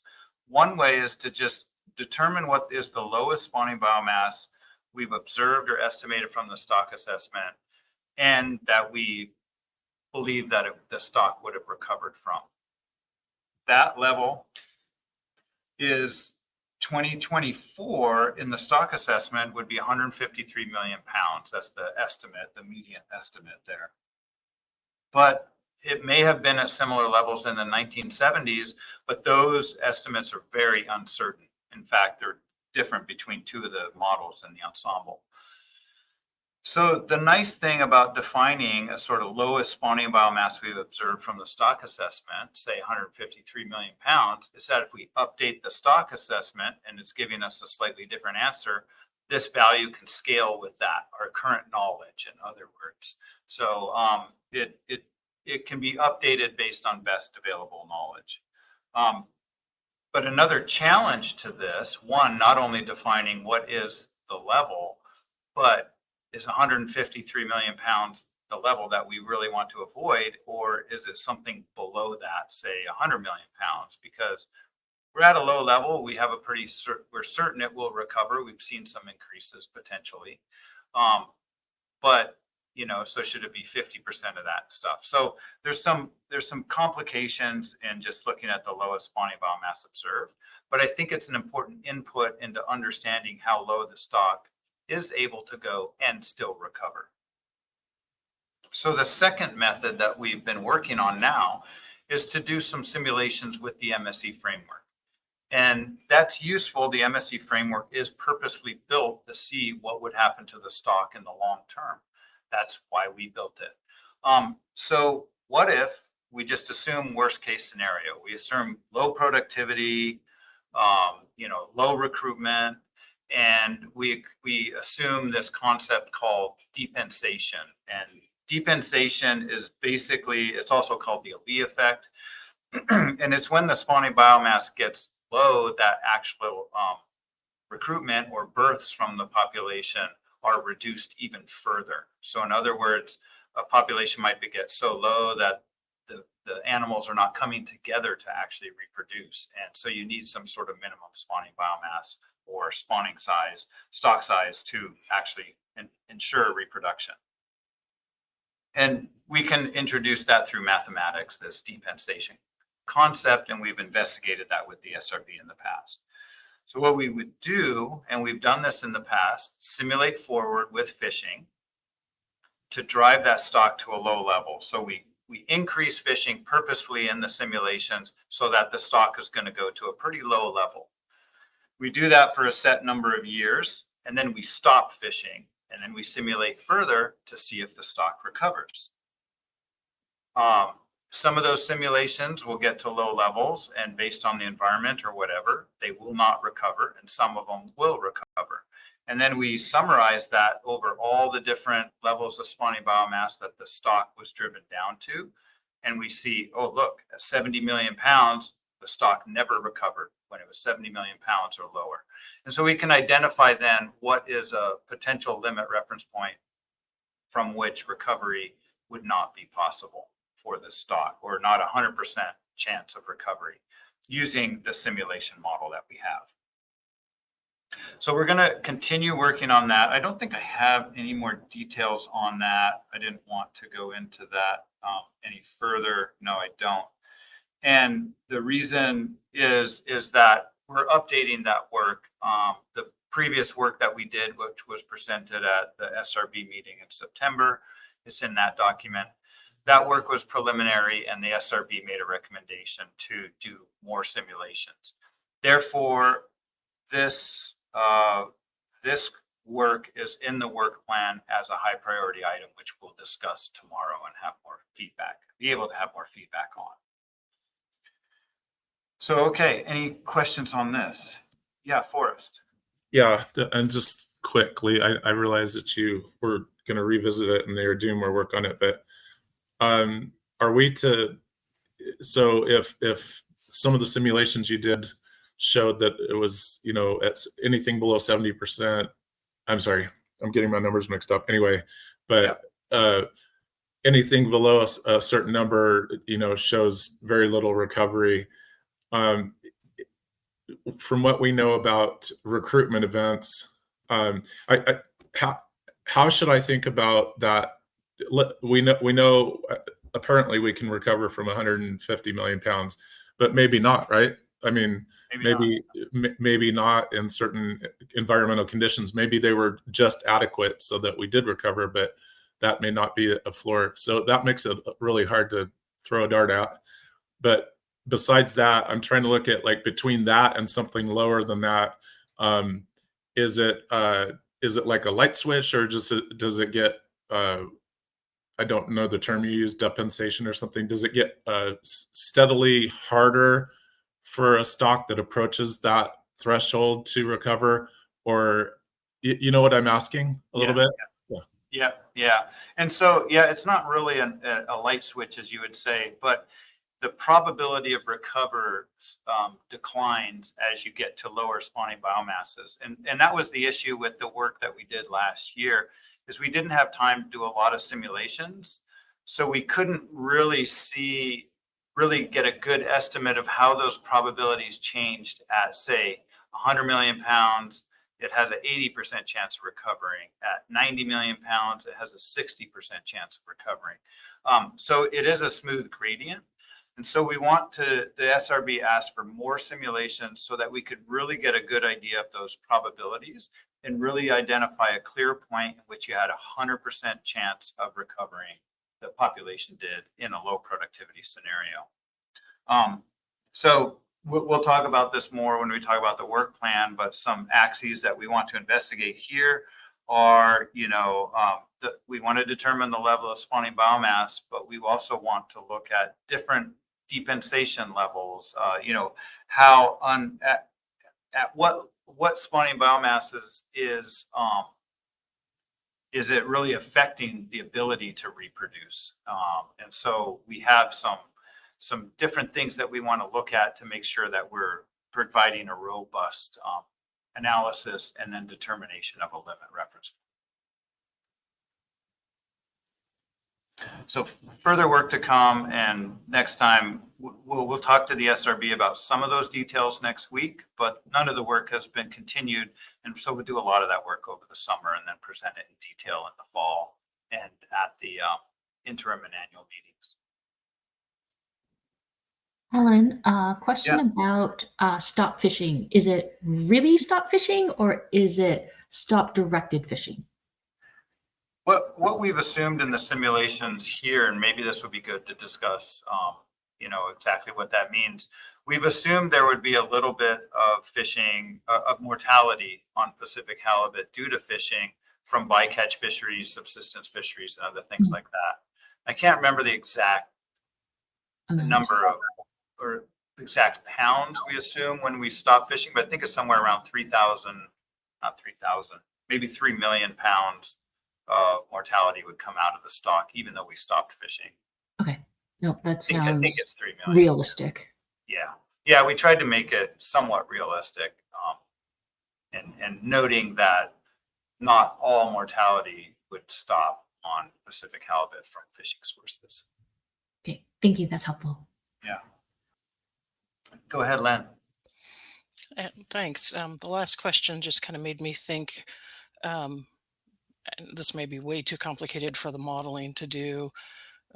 Is a pound of halibut treated as a pound of halibut, whether it's, a pound of,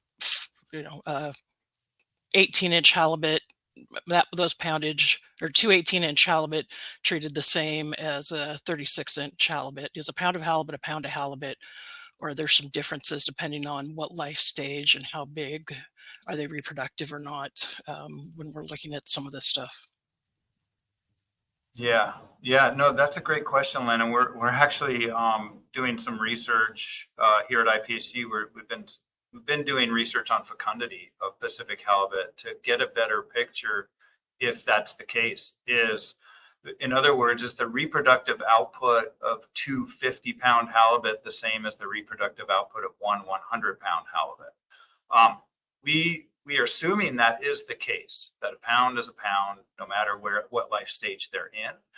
But we're doing research on that to verify that or determine what that relationship is. And we've collected ovary samples for 3 years now, 2 or 3 years. And we have another collection coming up this summer, but the research lab here has actually started that process of determining fecundity, which is a little bit of spin up time. You have to do some background stuff to figure out the method and other things. But I think within the next 3 years, they should have results on the fecundity related to size and weight or length of Pacific halibut. So good question. And actually, I think maybe that's another axis of sort of uncertainty that we should bring into this analysis, the simulation analysis. Since it's a simulation of a worst case scenario, what if larger fish do have better reproductive output? Parameterizing that might be a challenge, but we can figure out a way to do that. So remember that, Lynn, and as we write the report, maybe we want to put something in the report for the work plan on that. Yeah, I think if there's no more questions, we have a break scheduled at 3 o'clock, and we're going to jump into the next topic on this. So yeah, if there's no more questions, we can I've scheduled a 15-minute break. Do we want to make that 15 or reduce that to say 10? That's a good question. I guess it's up to you, but we are a little, well, no, actually we're back on schedule. So I think 15 should be fine. Okay. Would be my vote. Anne-Marie, what do you think?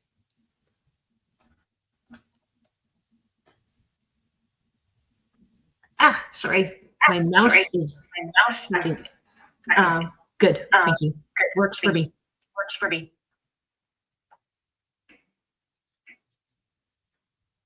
Great.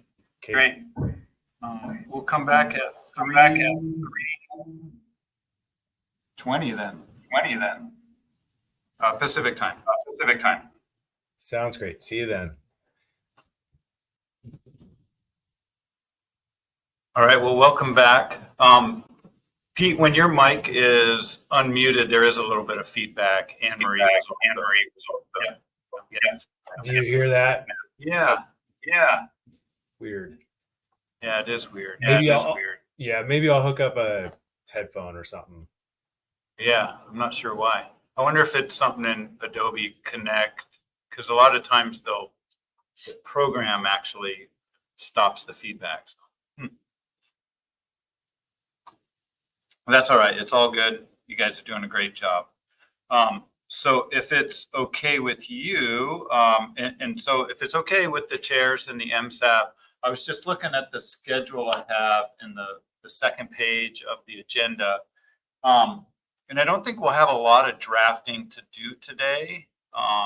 But so I think if I present right up until 4 o'clock and then we do the summaries, a quick review of the day, and then we go into drafting, and we might be able to get out of here by 5 if that's all right with everyone. Sounds great. Plan. All right, awesome. Thank you. Okay, so if there's no questions that popped up over the break, I'll continue on and I'll talk about productivity regimes.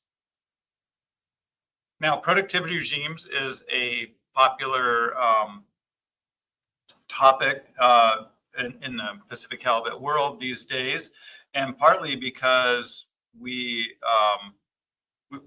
pretty certain we've been in a low productivity regime for at least, the last 15 years or so.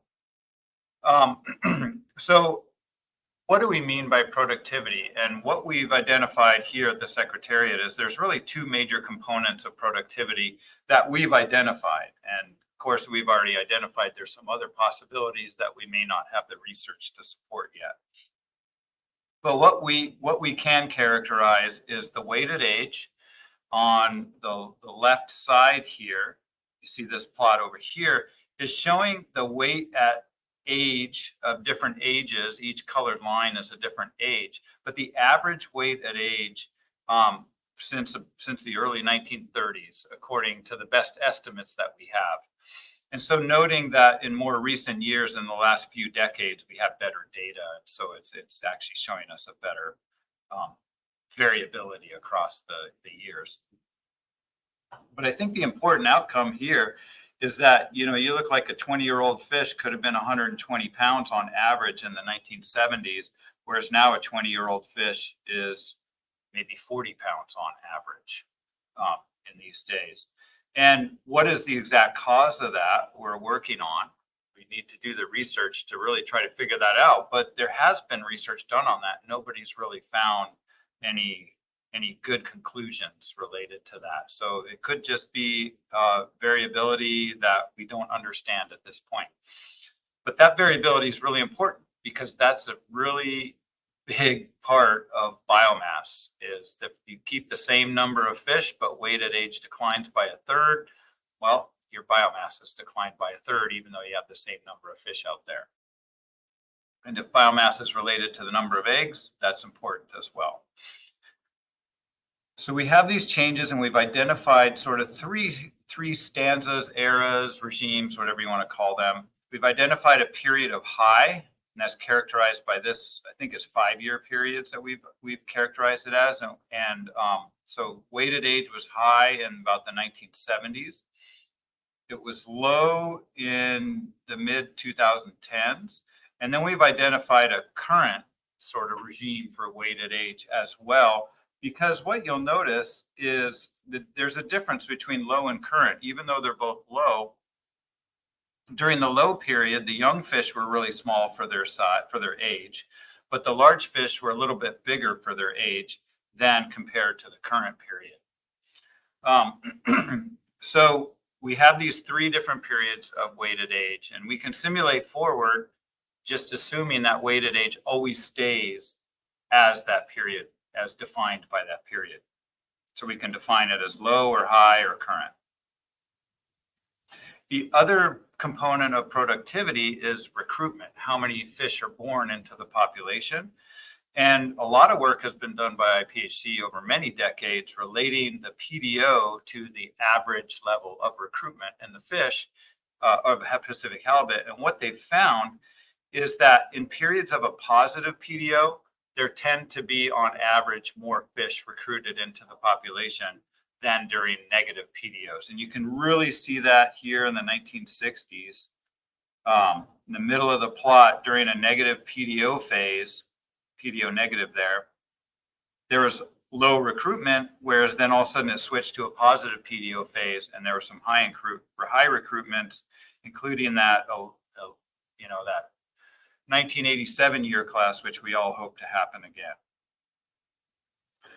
So we can define now periods of recruitment as low or high, which are related to low or high PDO regimes. So you'll see me switch back and forth between low and high recruitment or low and high PDO. And that's what we're defining productivity on, those 2 axes and sort of measures or variables. So a quick sidestep here is I just want to show you the PDO time series where this is. Hey, Alan, if you can hear me. Yeah. We can't hear you. At least 2 of us can't. Oh, really? Okay. Can anybody? I can hear you. You can hear me. Yeah, I can still hear you fine. Okay. Linda, you can hear Alan? Yeah. Oh, okay. Yeah, I can hear him. Okay, thanks for that. I got you, Alan. People that can't, but all right, thank you. So Forrest can't hear me, but he can hear Linda. That's interesting. Let me just try something.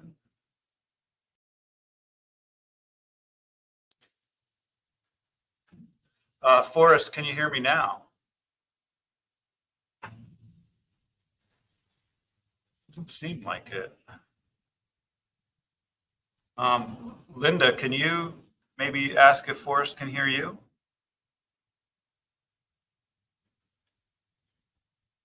Forrest, can you hear me still? I can. I just rejoined to see if I could hear Alan, so I haven't heard him talk yet.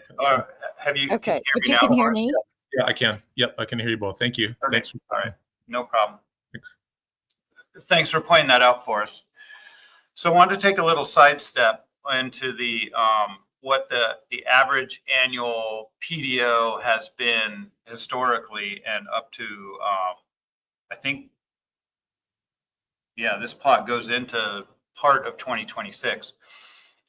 And so you can see what this plot is showing is the annual PDO averaged over each month. And it's showing positives and negative PDOs. And the 0 is sort of the long-term average PDO. Is that right? How they determine that? Yeah, it's standardized to a set of years, but I forget which yeah, set of years. Yeah. So anyways, there's a standard that would be 0 here. And if it's above that point, it's green and it's positive. It's below this point, it's colored red and it's negative.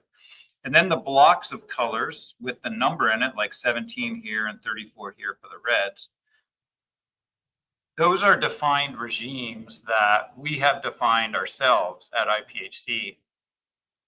And is it that it has to have 3 consecutive years in the opposite regime to change the regime?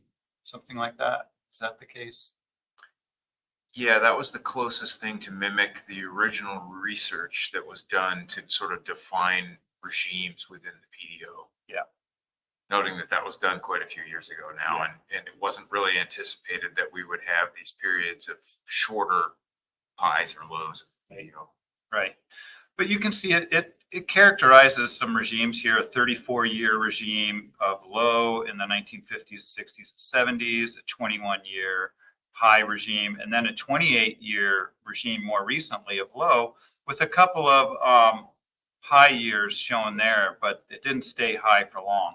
But what I really wanted to show, so that everybody's aware of, is that the PDO in 2025 was actually the lowest that's been observed in this whole time series. And so the PDO has been quite low in recent years, but there's been a lot of other factors that have been, I guess you could say, not indicative of a low PDO, marine heat waves and other things that have been happening in the ocean. So we'll talk about that coming up when we see some results from the conditioned operating model. Okay, Alan. Yeah. Is it possible to overlay the weighted age with this one? It is. I could, because I was trying to do it mentally with the other graph, the other figure, but I was kind of struggling. Yeah, I think, and Ian can correct me if I'm wrong, I don't think it would be correlate as well as you would think it would. I think that's my point. I just wanted to look at that because it struck me that it wasn't exact correlation either. Yeah. I can do that. I'll make a note of that, and I can't promise I'll do that this week, but I'll certainly. No, that's okay. It just came to me. Yeah. Okay, so that was a little sidestep, just so you're aware where we are in terms of productivity. It does appear that we've been in a low productivity, at least with PDO, for over a decade now. So we have done some simulations looking at these different productivity regimes. We've been doing this for about 3 or 4 years now. And I just want to present some results real quickly that we presented in the past. If we fix it at a specific regime of weight and recruitment, so you can have the red line is showing high weight, high recruitment, and the green line or the light blue line is showing low weight, low recruitment, for example. If we cross all those and simulate forward in time with an SPR 43%, these are sort of the long-term results that you get. And what is interesting here is that this is in terms of spawning biomass. When weight is high, you get a high spawning biomass, but then the recruitment are the different colored lines or the PDO. And if you have a low PDO, low recruitment, you obviously get a lower spawning biomass. But it's quite interesting how the big difference is. So we have current weight in green and then low weight in blue. But you see that weight, the weighted age, the average weighted age has a big effect on the amount of spawning biomass out there. And then recruitment also has an effect on the amount of spawning biomass out there. We also wanted to take a look at how can we look at the differences between these productivity regimes and what is the level of unfished spawning biomass and what is the level of a fish spawning biomass when assuming an SPR of 43%. And so in each of these panels, or you might call them swim lanes, we have the combination of weight and PDO. So the red over here is high weight, high PDO. And then the green over here is current weight and low PDO. And so you see the bigger plot is the unfished spawning biomass. And of course, there's uncertainty in that. And then the smaller box plot in here is the fished level of spawning biomass at an SPR of 43%. The gray line then is showing where the 2025 estimated spawning biomass is at. And so this plot's a little bit older. It's the past stock assessment. But it does show you under a current weighted age and low PDO regime that we are right where we would expect to be. So the simulations, the green little box plots within that gray band. So it's not unexpected where the spawning biomass currently is based on past management. But what is also interesting is the unfished amount of spawning biomass in this regime, this bigger green box plot, is actually less than where we would be if we'd fished in a high productivity regime. So really the point of this plot and comparing these is showing how dynamic this population is, how much it's driven by environment, and how much that environment affects the fishing and the levels of spawning biomass. The purple plots on the right are if you're integrating over high and low productivity regimes, as we do in the MSE simulations. And it's showing you just have a wider range of spawning biomass with averages that look like this. So this is really just work that we're doing to inform us on what is the effect of productivity, and are we at a level that we would expect to be given what we've seen in the recent productivity of the environmental conditions and productivity of the stock. So we've also created these plots, which we call the purple plots or the trace plots. And what it's doing is it's showing the projection. So this point in time is that change from a historical period to the projection. And then it projects out 70 years into the future. And the purple area is the spawning biomass projected with fishing. And you can see the level of fishing up here is 43%. The purple area is the integrating over low and high productivity regimes amount of spawning biomass. And so you can see it varies quite a bit. And then the green is overlaid a specific productivity regime. And this one is current weight and low recruitment. And so you see that the low productivity regime that we're simulating here is just a small slice of the integrated potential spawning biomass when integrating over high and low productivity. You can also barely see a gray line running across here, and that's the best estimate of, I believe it was the 2025 spawning biomass estimate. So you can see under a low productivity regime, fishing at 43%, we'd actually be lower. We'd expect in the long term to be lower than where we currently are. And that's a lot due to the environment. So we can show this also for the TCUI or the mortality limit, and it shows very similar results. With when it's high weighted age, we get high TCUIs, but a low period of recruitment can also lower that as well. But high weighted age would result in very high TCUIs.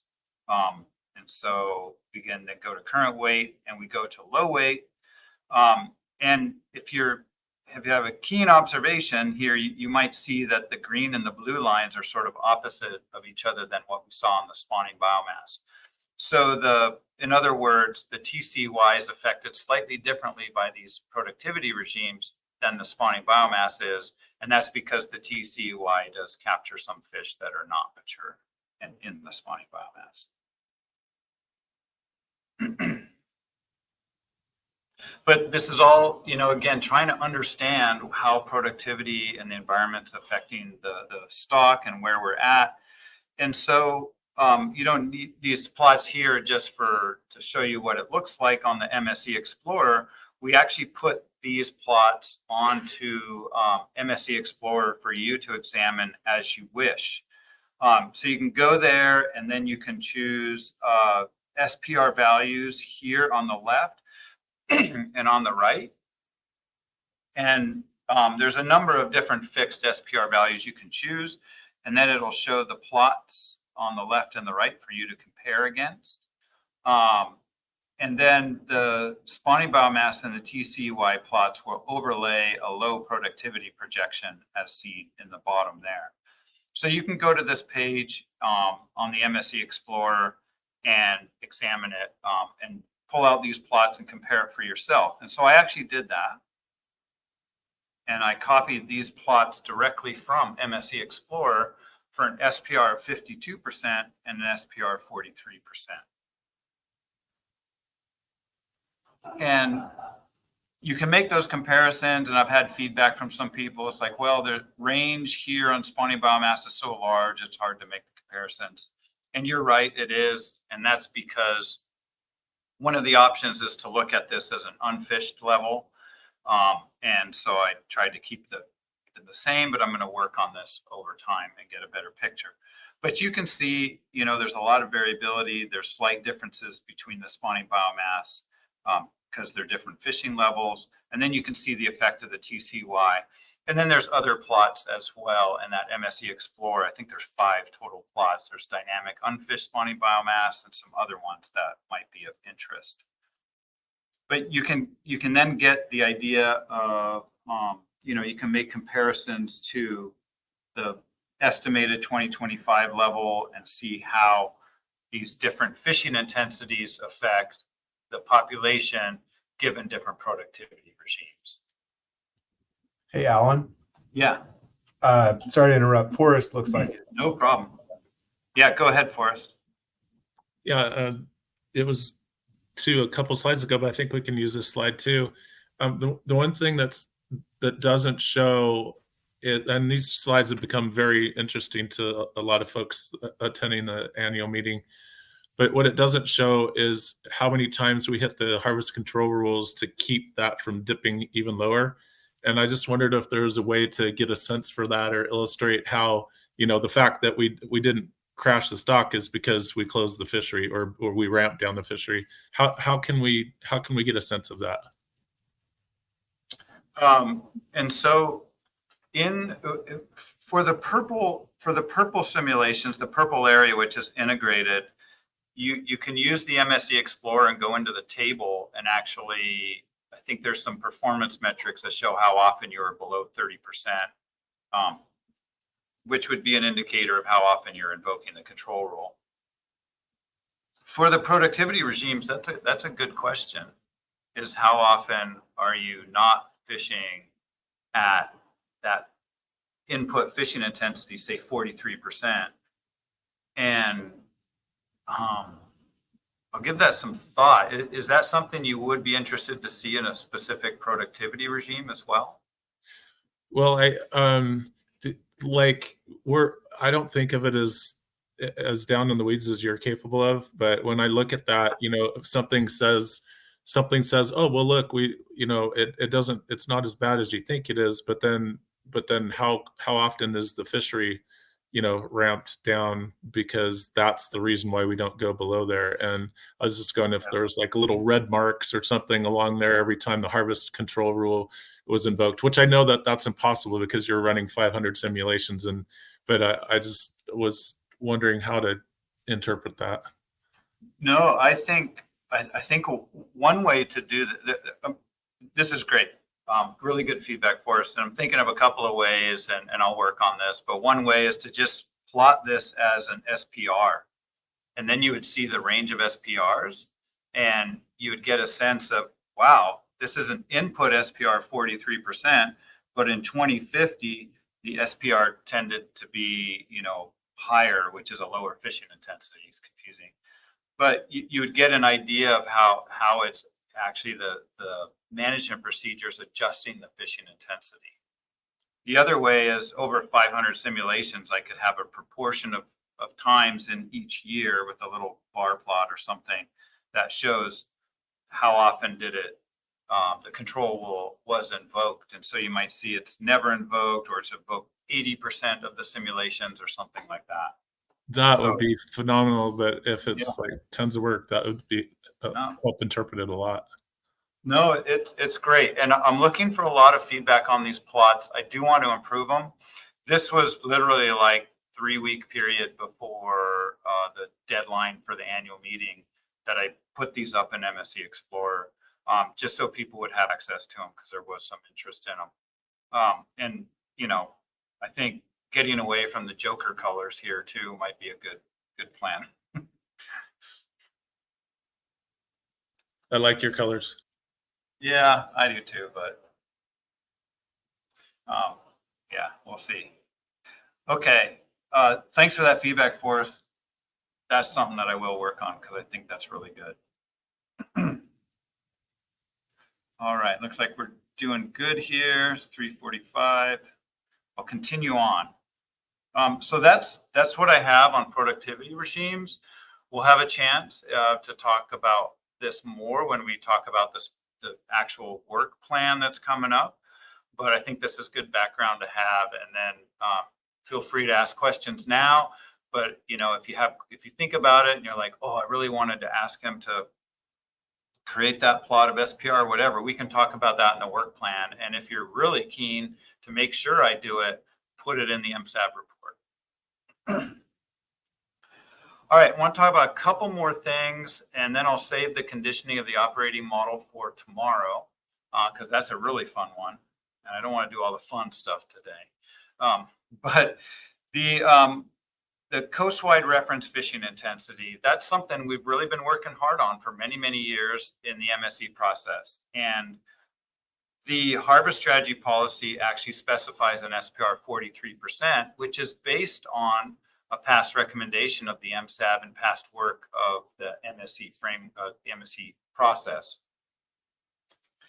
But over time, we learn more about the Pacific halibut population, we update natural mortality estimates and things like that, and different results might come out. And so at MSAB 20, there was a recommendation to change to lower the reference fishing mortality to an SPR 46%, and they gave a number of reasons to do that.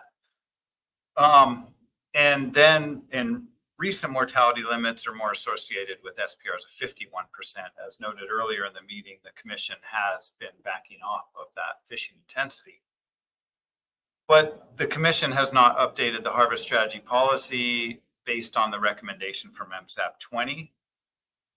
And there's a lot of reasons the commission just wants to learn more. They're waiting for the update in the operating models and some other things. They're just uncertain about moving something too often in the harvest strategy policy, especially right after it's adopted. But the commission has expressed a lot of interest in learning more about MSE outcomes, assuming a low productivity scenario, and they've actually expressed interest in devising management procedures that respond to productivity scenarios. So we presented some work, and it's actually just summarizing the productivity stuff that we're looking earlier, but summarizing it in terms of the objectives of the MSE. And in particular, that third objective, the trade-off between variability in the TCY, which is the y-axis here, and the actual mortality limit, which is the x-axis here, is looking at that trade-off. And one way we can look at that is just to plot it against each other. So let's just focus on the black line here, and specifically 35% SPR, which is the MSY SPR. You get a high mortality limit on average, about 58 million pounds. And then you get, but you get a high amount of variability because you're fishing hard, and that mortality limit is probably hitting that control roll, getting adjusted down, and then jumping back up, and then jumping down. So you have a lot of variability. And so as you lower fishing intensity to 40, 43, 46, that variability sort of comes down to a minimum, and then it begins to increase again because decision-making variability is included in these simulations. So this is basically where the MSAB saw some of these results a long time ago and said, well, look, we might lose a little bit of mortality, but we do a little bit better in variability in the TCY by going to a 46%. And that's, right around the optimal here, you'd say at the bottom of this curve is 46 or 49% SPR. So we've seen the black before, but what we haven't seen is the green. So this is assuming it's always a low productivity regime. And so if it's low productivity, as we saw, you get a lower TCY. So it's shifted to the left. And what's interesting is you get a slightly higher amount of variability in the TCY. But I think that's because variability is relative to the TCY. It's a percentage. And because the TCY is lower, the percentage just automatically goes up. So it's probably about the same amount of actual change from year to year. But what we're most interested in is, would we decide that there's a different optimal SPR?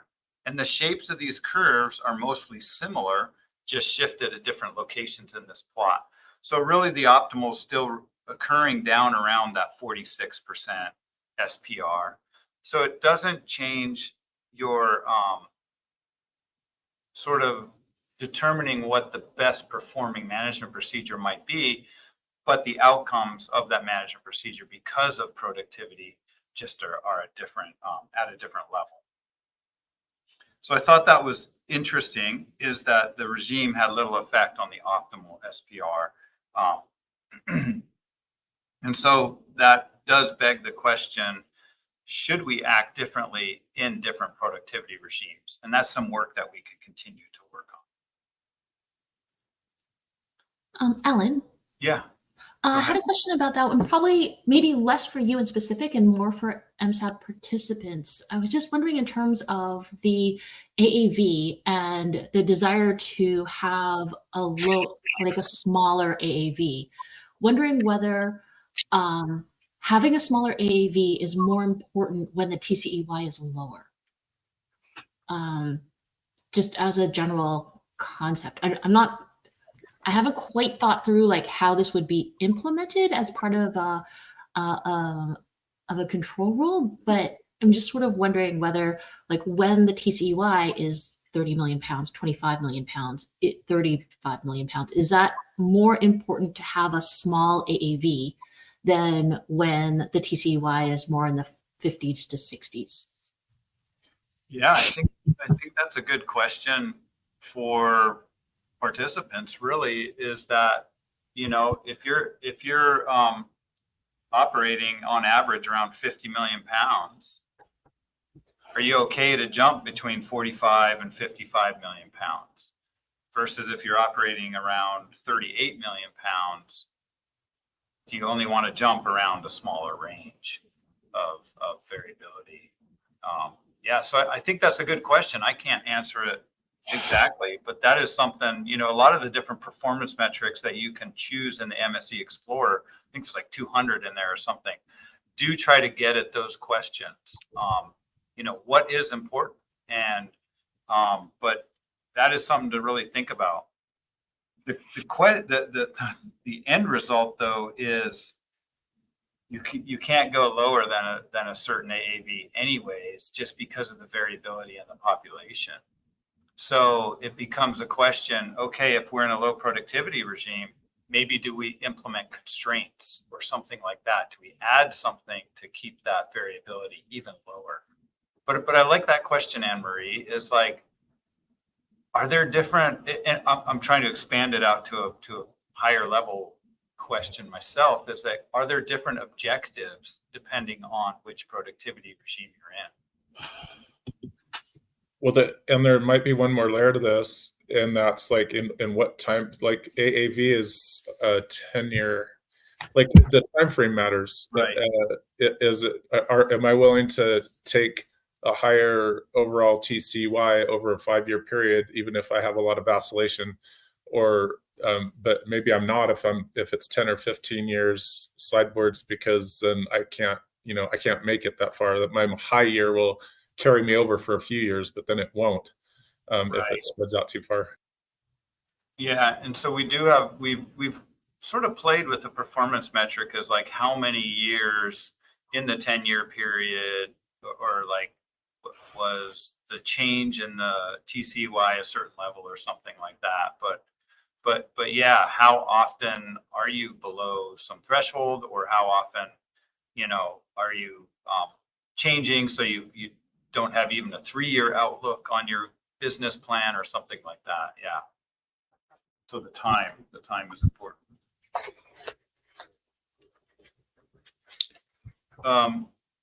Peggy, you have a question? No, but I just want to weigh in and say that from the processor standpoint, I think Forrest and you are both right. It is, I think of AAV as more of risk than high productivity, low productivity, because even if I'm in a low productivity era, I would value less risk, less margin of error, less vacillation than I would be if I was entering just at the beginning of a higher productivity era. So it's intrinsically combined with the business model too of everyone in terms of processors. Might be different. I'm sure it's different with harvesters, but I think for us, keeping AAV to 15% makes sense, but it really is dependent on many other things too. Yeah, thanks, Peggy. I think it's complicated, and it's something we've been trying to get at for a while in the MSAB. Exactly how does variability play into this whole thing? And one thing I've learned from the MSAB is that variability is important. The interannual change in the TCY is something that is important to not only characterize, but be aware of. People would like that to be low.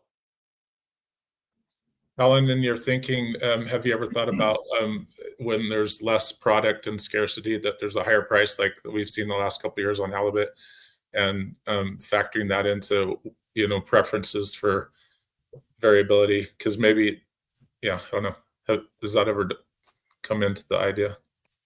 Yeah, I think it certainly has, and that might be why some people are willing to reduce your average catch, say going from 43 to 46, to have lower variability.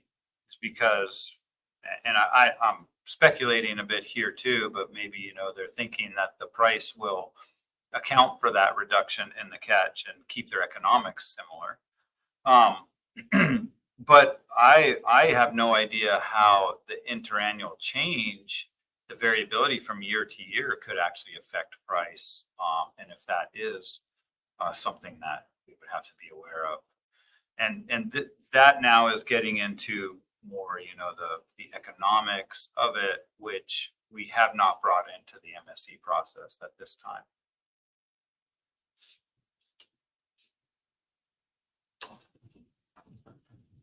All right. I'm going to move on just a couple more slides, if that's okay, and then we'll review the day.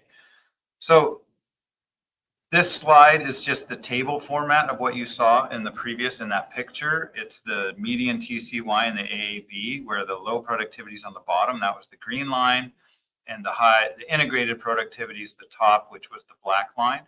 This also shows other objectives, such as the limit reference point and the at or above reference point. And if a cell is green, it meets the objective, because the objective can be defined as being met or not met. If the cell is red, it does not meet that objective. So you see there's a higher than 50% probability here of being less than 36%, which is not acceptable according to that objective. We've added in a third performance metric down here, the probability that the spawning biomass in the short term is less than the spawning biomass in 2023, and then at the bottom, the same for that. And I found this to actually be a pretty interesting performance metric in terms of productivity regimes, because it does show harvesting around 43 or 46% SPR, that in integrated productivity, there's about a 1 in 3 chance that the spawning biomass could be lower than about where it's at now. But in a low productivity regime, that increases quite a bit to a 1 in 2 chance. So it just shows you the effect of that productivity regime on some of these outputs of the MSE process.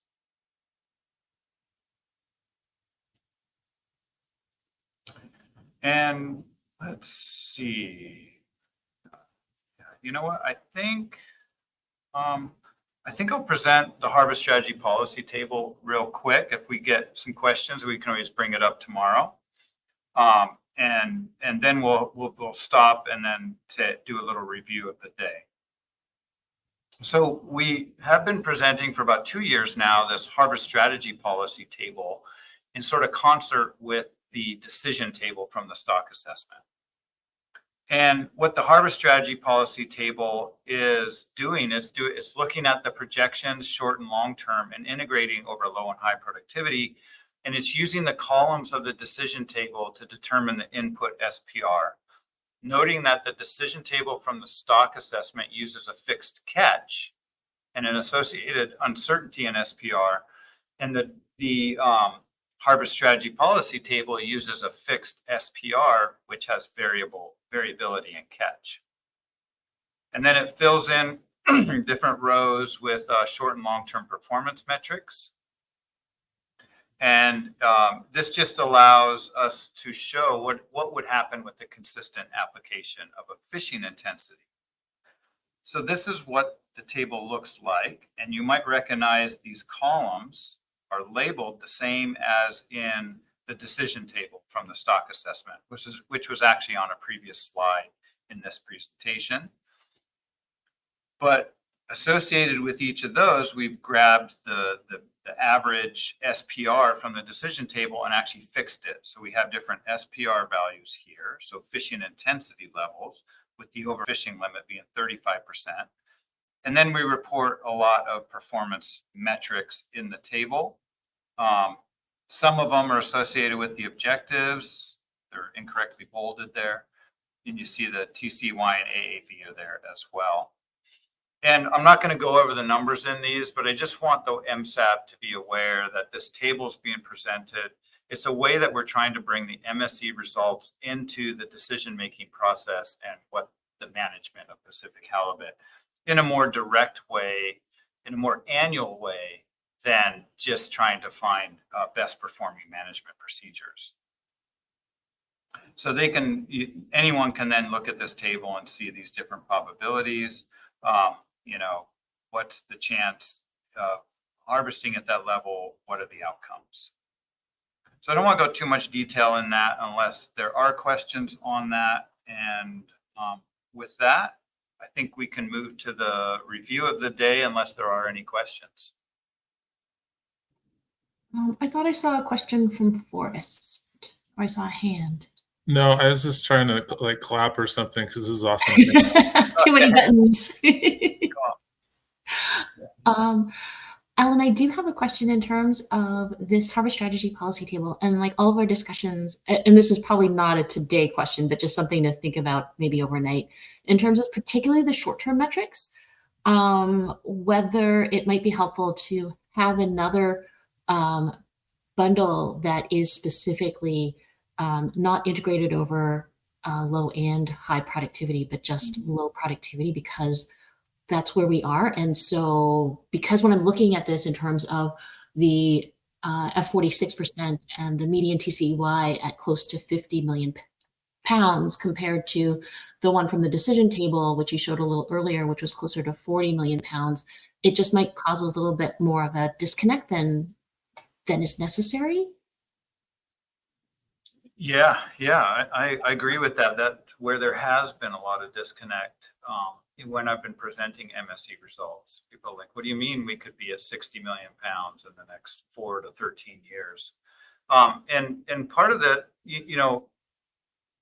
part of that is the short-term metrics are going to be reflective of the current productivity regime that we are in, because it's, the simulations are starting from that low point. The problem is we've never been at levels lower than we are currently seeing in terms of like weighted age, and we're currently at low recruitment. So as we begin to, and we've been at low PDO for a long time. So as we start simulating into the future, the simulations just say, look, we've never seen weighted age lower than this. So the only thing it can do is go up. Yeah. We have been in a low productivity regime for almost 15 years. So it's got to switch soon, So it's saying like, we haven't seen this happen, for this long very often. So it thinks it has to change to the higher productivity regime. But I Mhm. think you're right. It sort of grounds people and gives them that perspective. I'll think about how we might be able to integrate that in as well. Yeah. And it's not, and I think like having this is useful because it's like, okay, on average, this is what we expect, but Yeah. like this is where we think we're at. And so reality is probably somewhere in between, hopefully, fingers crossed, low productivity, low current weighted age, and then our integrated Right. results. Right. Yeah. All right. Well, I will then turn it over to the chairs and see if they want to summarize any of the day before we go into some report writing. Yeah, sure. Thanks, Alan. Emery, would you like to kick us off on that? Yeah. Let me just write up the notes of the conversation that we just had. All right, let's see. So for today, wow, I took a lot of notes. We had co-chair elections, US elected Pete. Yay, Pete. Canada is deferring for now, and I am co-chairing for the next 3 days. We will get back to everyone soon, hopefully. We had Anne and William present to us about participatory science in Pacific halibut fisheries management. They are going to, actually, I'm not sure whether they're going to be reaching out to us or we're supposed to be reaching out to them, or there's going to be a mixture of both. So that might be something to clarify. Okay. I can clarify that right now. Oh, fantastic. And they might reach out to certain people. But if you are very interested in participating and talking to them, you can send them an email, and then they'll set you up a time for a brief interview. I was the first to be interviewed because they wanted to practice, and it was actually I really enjoyed it. It was great to talk to them. They have really good perspectives, and they're really just trying to understand how the interactions are occurring. So I strongly encourage everyone, especially if you're interested, to have a chat with them. Great. And we will be posting their presentation, which has both Anne and William's contact information as an info document on the website later.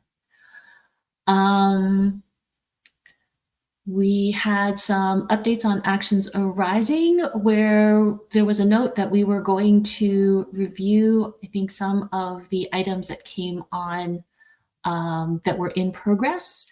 But I think actually, Alan, you mentioned that most of them are already in the work plan. So I don't know if we actually need to review and reinsert or modify them, but that was a note for us to do. There was, let's see, general MSC updates. Oh, harvest strategy policy was adopted December 2025 or 2025. So that is a 10-year highlight career for Alan, and for even longer for some of those of you who have been here for the long haul. So yay, everyone.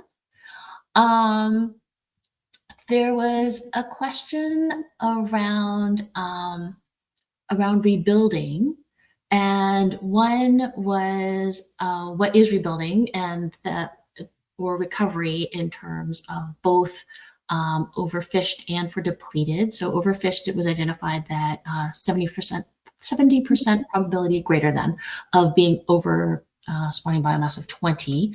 There was also follow-up conversation about we should probably actually review that and take a look at that for ourselves, because that seemed to have come from the literature. So we want to see how that works for Pacific halibut, and that there is nothing defined for depleted. And so that is something to be on the to be identified. There was also a question in terms of increased harvest of hake and pollock and what is the impact on halibut recovery and dynamics. And there was a note that and I think Ian piped in terms of there's a general understanding that halibut are generalists in terms of feeding, and so they don't tend to be affected much by ships and prey types, but more work is never a bad thing.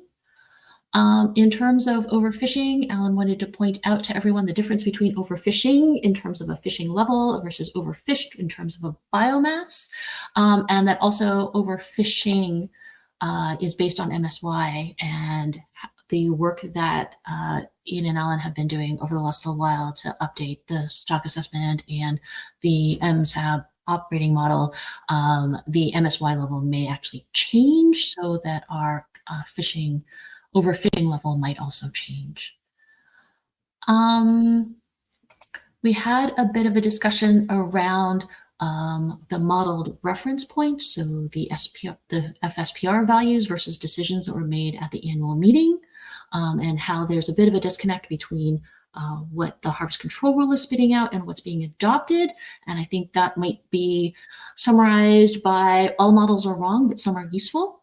And so that might just be where we're at.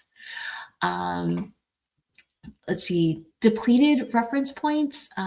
We had a discussion around, I guess, a bit of a question in terms of what's the demographic distribution of the bycatch, what's the impact of that on the population, and what if larger females contribute more to the population, and how does that all impact everything? And so that is let's make a note of that. In terms of productivity and weighted age, Alan's got a note that he will overlay the PDO and the weighted age plots at some point to show people so that Jim doesn't have to do that in his head. Projections, the purple plots are now on MSC Explorer. We are not allowed to change the name of or the colors of them because otherwise nobody else is going to know what we're talking about, or we're not going to know what we're talking about. There is a question about, is there a way to identify the percentage of times that the harvest control rule is either less than SB30, or how often are we not fishing at the target SPR? And so Alan identified a couple of options in terms of he might be able to plot the SPRs over time, or maybe plot the percentage of simulations in each year that, or the probability in each year that the harvest control rule constraints are invoked. So a couple of different ideas as to try to how to get to that and show people. Let's see, coast-wide reference fishery intensity. I don't think anything really popped up on that one. In terms of trade-offs, there was a little bit of a conversation around, are there times, either different times of low or high abundance productivity, TCEY, when keeping AV low is more important than others. And I think there's a bit of a spin-off of a larger conversation there, more in terms of like maybe all of the reference points. We might want to, think about that in terms of like sometimes they are more important than others in certain situations. But also because it is fisheries, it's complicated, and there's probably no one way of identifying that, but something to think about anyways. And then our last conversation was around the harvest strategy policy table in terms of potentially adding in one more bundle or some way of reducing the disconnect between the MSE integrated between low and high productivities altogether versus where we currently are with the low productivity and current weighted age, so that people can sort of orient themselves a little bit more between the 3-year immediate stock assessment projections and then the short-term 4 to 13-year short-term metrics in the MSAB or MSE operating model. Okay. That's where I got to. Thanks, that was amazing. Yeah, that was great, Anne-Marie. The only little thing it was just in thinking about depletion and coming up with a depletion reference point, in that some of that discussion there, and you brought it up, was like the question about reproductive output, and a pound of halibut of a small is that the same as a big, and really just kind of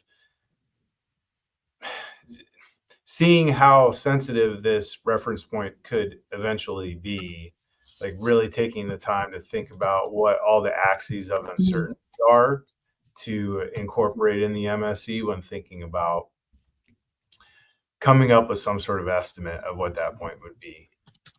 That is my only addition to Emery's great notes for the day.